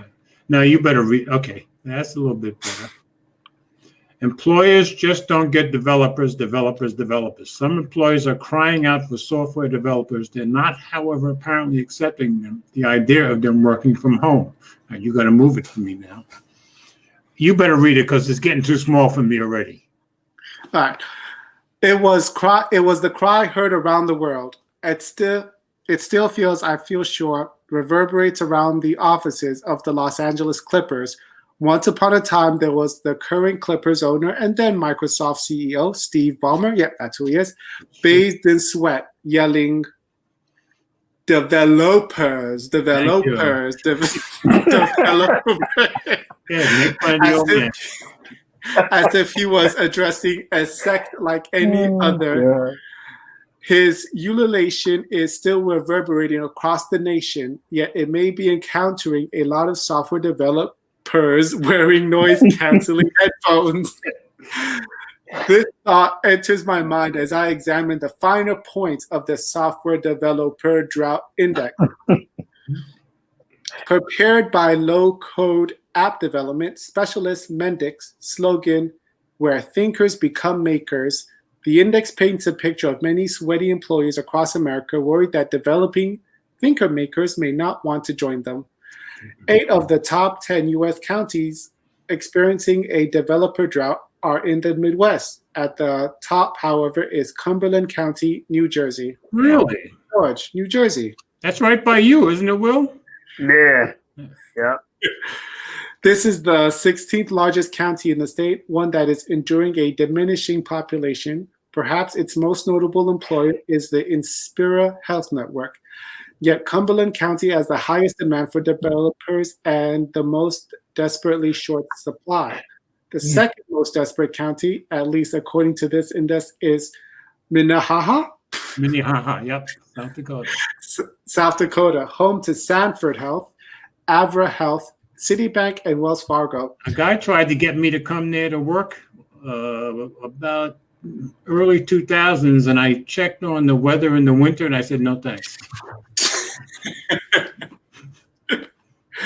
Okay. It seems that many of these enterprising counties attract a large employers with offers of desperately lucrative incentives. Yep. The employers then look around and wonder where all the software developers are or aren't. You might think, however, that these employers will have now heard of working from home. You might think indeed that many of them are embracing it, especially those in the health sector. Yet Mindex discovered that in July and August, 92% of software developer ads specified a location. If so, could it be, this is extremely odd. Could it be that a mere 8% of US employees are prepared to truly embrace their employees working from their own remote location? Could it be that the overwhelming majority still want to have their own developers in the neighborhood? If so, why? Is it because many of these desperate counties enjoy relatively low rent, so the salaries offered can be lower too? The average monthly rent in the top 10 most desperate counties is $707 per month. It's pretty good. The U.S. average is $1,001. Yes. Isn't there, though, some way to attract remote software developers who might choose where they want to live, even if it's somewhere off the beaten path, yet be more employed by companies in specified places or need across America? Or does the math rarely work? It may well be that companies will one day again perform group hugs with pristine offices. Who though wants to estimate how long it might be before that happens? A year or two? Perhaps more. And think of the anti-hugging rules that will be enforced with the sort of rigor you usually only see at Catholic high school prom. Many of the counties at the top of the drought index, Pontotoc County, Pontotoc? Yeah, it's a new one on me. Mississippi, anyway.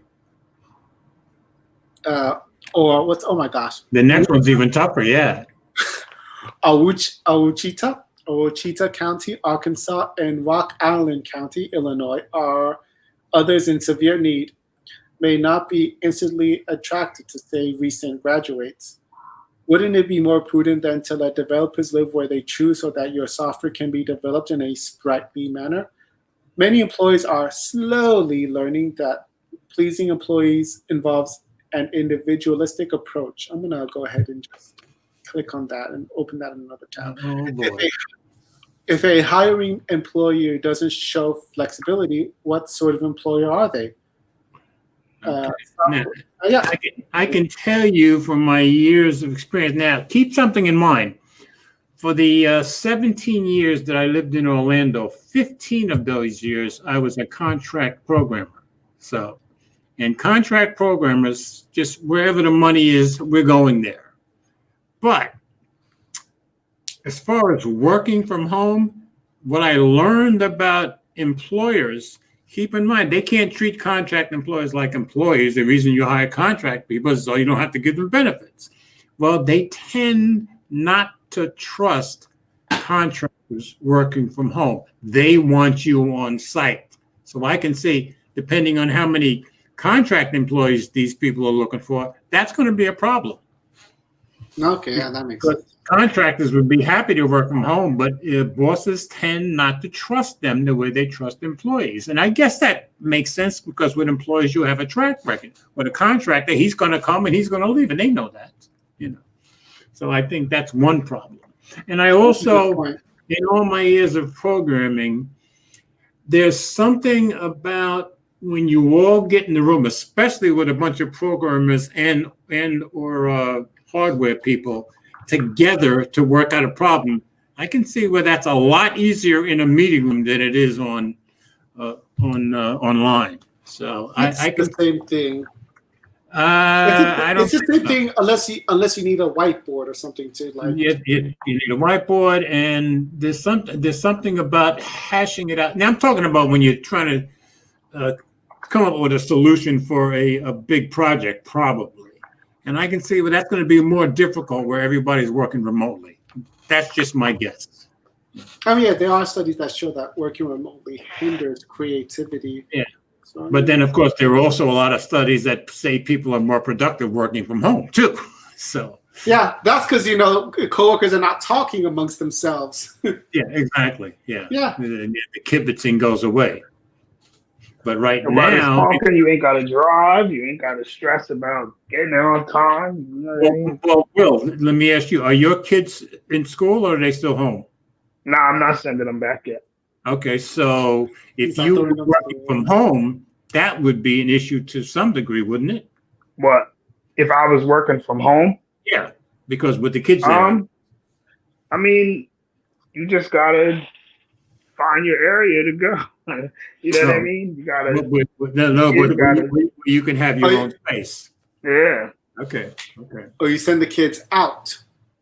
Well, nah, he's talking about if they gotta have school from home, right? Then they gotta go in their area, and you gotta be in your area. Exactly.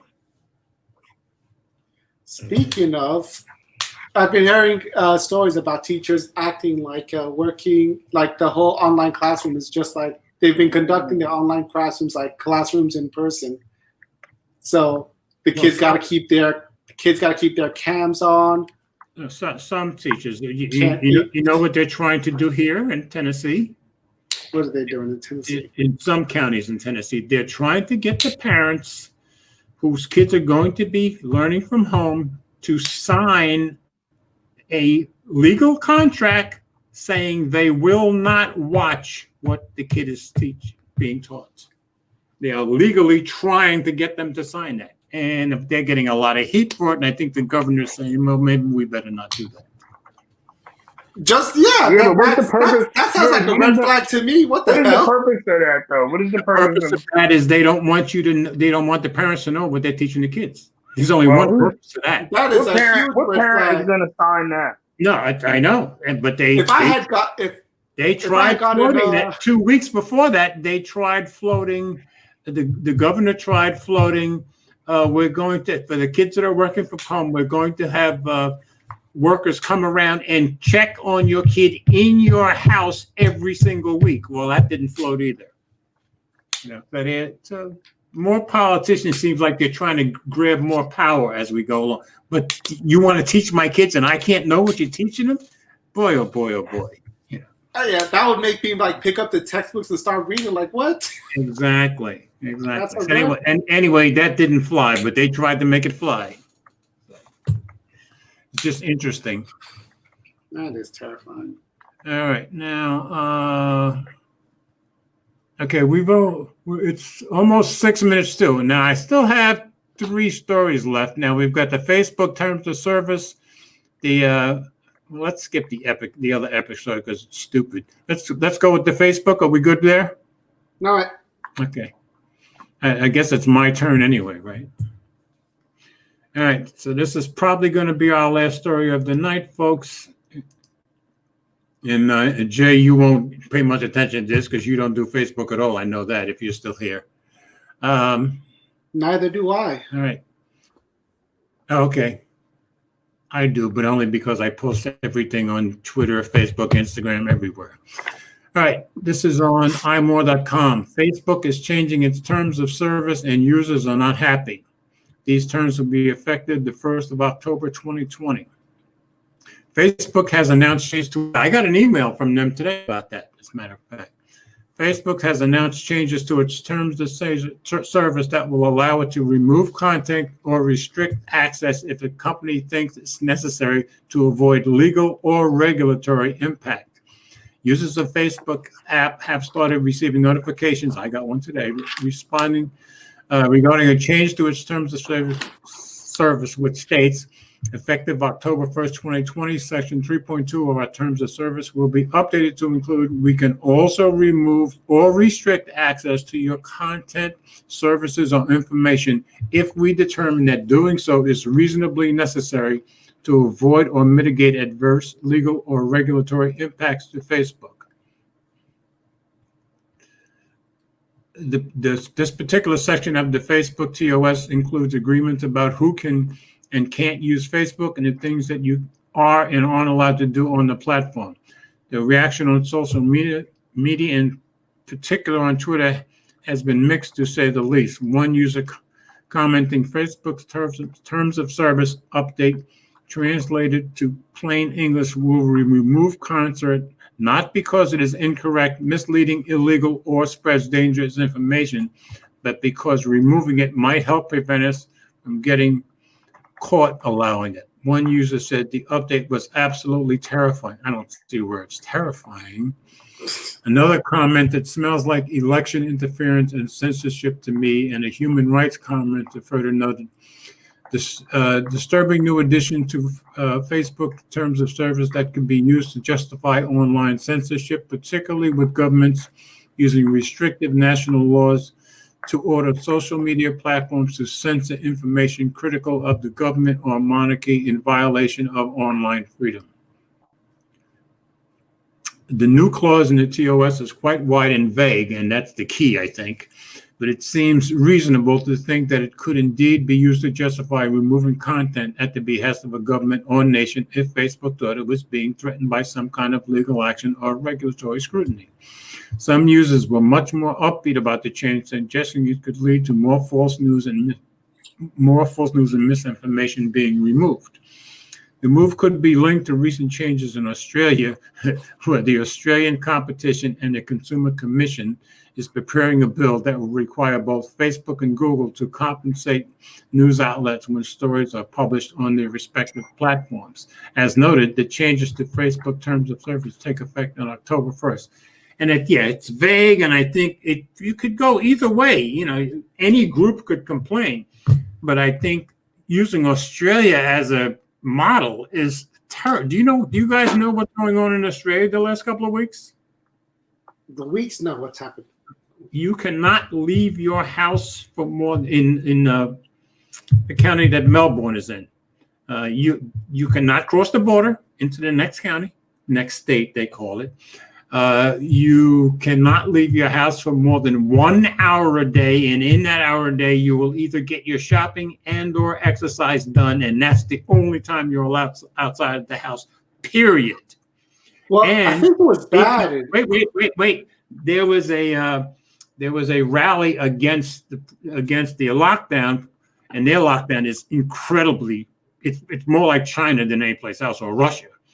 But they were planning a rally this Saturday for tomorrow for a lockdown. Well, a pregnant lady at home posted something about the rally that was going to be against the lockdown on Saturday. She wasn't even planning on going. They came and arrested her in her pajamas with her pregnancy in front of her kids and put handcuffs on her and took her out for posting that email. That post on Facebook. That's how things are in Queensland, Australia these days. So I think it's like the most oppressive place on earth at this moment, probably more so than any other oppressive place. And everybody's freaking out about it. And the politicians have just gone power nuts. And now they want to extend their lockdown for 6 more weeks, 6 more months. So just amazing. That is terrible. Yeah. No, there was one 2 weeks ago where some lady wasn't wearing a mask on the street. This cop wrestled her to the ground, choked her, and put her in handcuffs. Because she wasn't wearing a mask? Because she wasn't wearing a mask. And he was choking her and he was laying on top of her. And the guy's filming it and the cop didn't care. I think the cop got suspended, but this is the kind of stuff that's going on in Melbourne. So in any case, I think this whole policy change, Facebook could use that to kind of stop anything they wanted to stop. It doesn't matter which side you're on. It's vague enough that I think they could just say, well, we need to pull this, or somebody's going to sue us. Well, that's a pretty good excuse to pull anything you want, don't you think? Yep. Let's go for the last story, the Snapdragon one. You want the Snapdragon? All right. I gather you want to read it? Oh, yeah, unless you want to. No. You go ahead. All right, I'm going to share the screen right now. Okay, whenever you're ready. This is on 9 to 5 Google. Okay. Qualcomm's announced the Snapdragon 732G, a follow-up to the Pixel 4a's chipset. It's a shame. Could have been in the Pixel 4a had they just waited. Yeah, the Snapdragon 730G got a high-profile launch in the Pixel 4a earlier this month. Qualcomm today announced a follow-on to that chip with the Snapdragon 732G. The 730G is already a gaming-focused upgrade over the 730 that provides a 15% graphics boost with support for true HDR. Both were announced side by side in April 2019. Camera improvements allow for cinemagraphs and HD super slow-mo at 960 frames per second. On the Snapdragon 732G, the clock speed of the Kryo 470 CPU Prime Core now goes up to 2.3 GHz from 2.2, while Qualcomm touts a bolstered Adreno 618 GPU that offers another 15% improvement in graphic rendering. Built on an 8-nanometer process, the CPU features 2 performance and 6 efficiency cores. Other features are unchanged, including the 4th generation Qualcomm AI engine and the X15 LTE modem. Quad HD Plus displays are supported, while 4K HDR with portrait mode is possible. There's also a Bluetooth 5, and the chipset is Wi-Fi 6 ready. Qualcomm is making the Snapdragon 732G announcement today alongside Poco.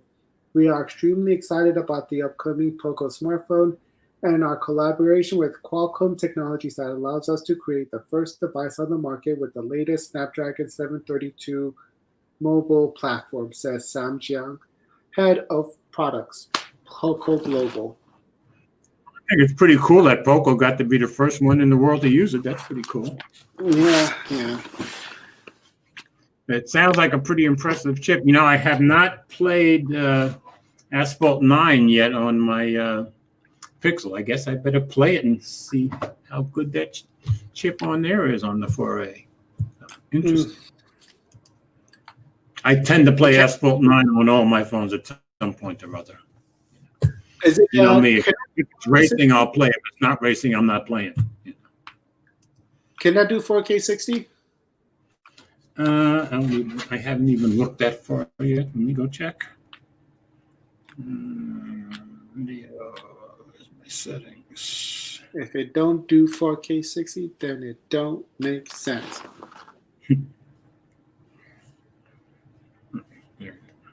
Yeah, Brian is saying, Pixel cameras need that hardware update. Trying to get to my settings and I can't find them. Ryan, where's my settings? On the Pixel camera, just swipe down, right? That's what I'm. Oh, there's my resolution. I swiped down once, and I guess I just didn't swipe properly. Come on. Okay, resolution 4K. Yeah, we're good there. 4K 60. Not bad. Video. But who brought it up? Yeah, I actually do prefer capacitive fingerprint scans. I think we never fully mastered that tech before we started moving to the under display fingerprint stuff. You don't think it was fully mastered at all? No, I don't think we fully realized its capabilities. Google got on there when it Huawei and Google were there when they allowed us to swipe up and down with the capacitive fingerprint. 2020 NBA draft lottery was on. Is that you? Okay. But once it wasn't me, that's good. But we could have gone further, like double tap it to open apps and stuff. Like we could have really taken that even further. Didn't somebody? Jay Well is saying it caps out at 4K 30. Okay, yeah, I'm not finding 4K 60 on here. It seems to me 4K 30 is as high as it's going because I cannot find the 4K 60 on here at all. Well, we cannot hear you now. Now your audio's dropped. You're on mute, man. Oh, you're muted, Will. Unmute yourself, brother. Thank you. I know you just did that to mess with an old man's mind. Are you working? George, Are you working tonight? I gotta go to work. George, you can't find 4K 60 on the Pixel what? 4a camera. I found 4K. I didn't find 4K 60. Yeah, No, None of the them Pixel have 4 can 4K. do 4K 60 with the Filmic Pro app. Pixel 4, but not the Pixel 4a. Yeah. who's Okay, doing all makes that? That makes sense. Nobody's doing all that. All right. Yes, see, Jay's saying it's 4K 30 SPS. But it shows you, normally I'm a camera guy. I've been so busy with all the stuff I've been doing and getting, I haven't even had one chance to do my do a camera test on the Pixel 4a yet. So, and it's been I'll have it a week tomorrow, I think. All right. So we are done for the night, and we are past 10 o'clock. So we got to let Will go to work. Will, we're very grateful that you came in tonight. So very happy Yeah. to have. All right. Yeah. Thanks, y'all. Thanks, Will. How's your school stuff been going? All right. It's going. It's going. All right. Ted, what happened with your Visible? My Visible. Funny enough, Okay. I can now receive texts. I still can't send them. What did you do? I didn't do anything. I just all of a sudden started receiving texts. I was like, oh, I tried to reply to a text, but I still can't send them. So Well, did you contact them at all, and maybe they did something? no, they were like, they actually still tried to help me out. So I'll give Visible that much. But yeah, they ran my IMEI. They said your device is incompatible, and they're like, I'm surprised you're still able to get data and receive calls. So they tried to help me out, but Yeah. I think it's because you got that Sprint phone. yeah, it's probably because my That's LG G8X came from Sprint. But I found a workaround. I just use Google Voice if I need to send a text. Yeah.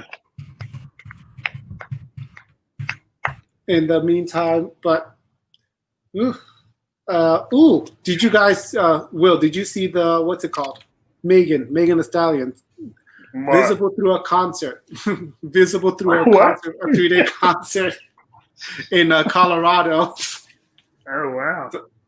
So yeah, that was so we had to do Yeah, a see, survey. Gary, you know what? He can't change his APN settings because his phone is weird. His phone won't let him change it. I told him that already. He was trying it. It wouldn't Yeah, work. Gary. I think yeah, because it's I can't- Sprint. It's whenever I put the visible SIM in here, that's when I can't change anything. I can only delete the APN settings. But as soon as I put in a T-Mobile SIM in here, then I can change the APN settings. But then when I put visible back in, it's like all the APN settings are reset. So Will, did you see this from Big House while we were still doing stories? Oh yeah, I saw you gave you a super chat. Yeah. Big House, thanks very much. I didn't get a chance to thank you earlier, but I really, really appreciate it very, very much. Yeah, All right, man, we guys. missed you. I think we're done, and Will's got to But, go to work, and we were very happy. Yeah. So, Will, do we have the possibility that you'll be with us again next week, or do you want to take it next I'm week? not sure. I'm not sure. I'll let you know. All right, so Ted, you take it next week. So next week we'll be on TED Talks again, and hopefully we'll have Will with us. Brian, I mean, I don't need to use my iPhone. The data works on my LG G8X. Everything works. I just can't send text. And as for Visible, I mean, I like Visible. I have 2 lines on here for $50. Unlimited everything. What's not to enjoy? Okay. Yeah, right. I told you, Ted, it's good. It's just your phone, man. I will. You were right. I just put out a tweet, I had a Visible party, and it was done in 10 minutes. Yeah, everybody jump on that. $25 a month. But I have the G8X, and I don't have any trouble sending and receiving text on my. Yeah, but you don't have Visible. I don't have Visible. That's why. Yeah, you don't have Visible. That's why you're on T-Mobile. Yeah, Visible is like using Verizon, so they're kind of picky with the phones. But I think his problem is because when I had the Note 10, I was able to change my settings and use Visible, and it wasn't even compatible. So. Damn. Well, Max loves the Visible along with you, so. You're the king of unlimited plan. That's what he says. Yeah. All right, guys. Thanks for everybody for coming in. Next week we'll be on TED Talks, and appreciate you guys. Enjoy your Labor Day weekend. And remember, next week, just like every week going forward, you'll go to mobilegeezer.wordpress.com, and you can read all the notes and click on all the stories. You can put that on the banner. Next week. I hope everybody has a wonderful and blessed weekend, and we'll talk. 3 days, baby. 3-day weekend. Yeah, 3-day weekend. I almost forgot. Yeah. See, I don't start work until the middle of next week. All right, folks. Take care. Yeah.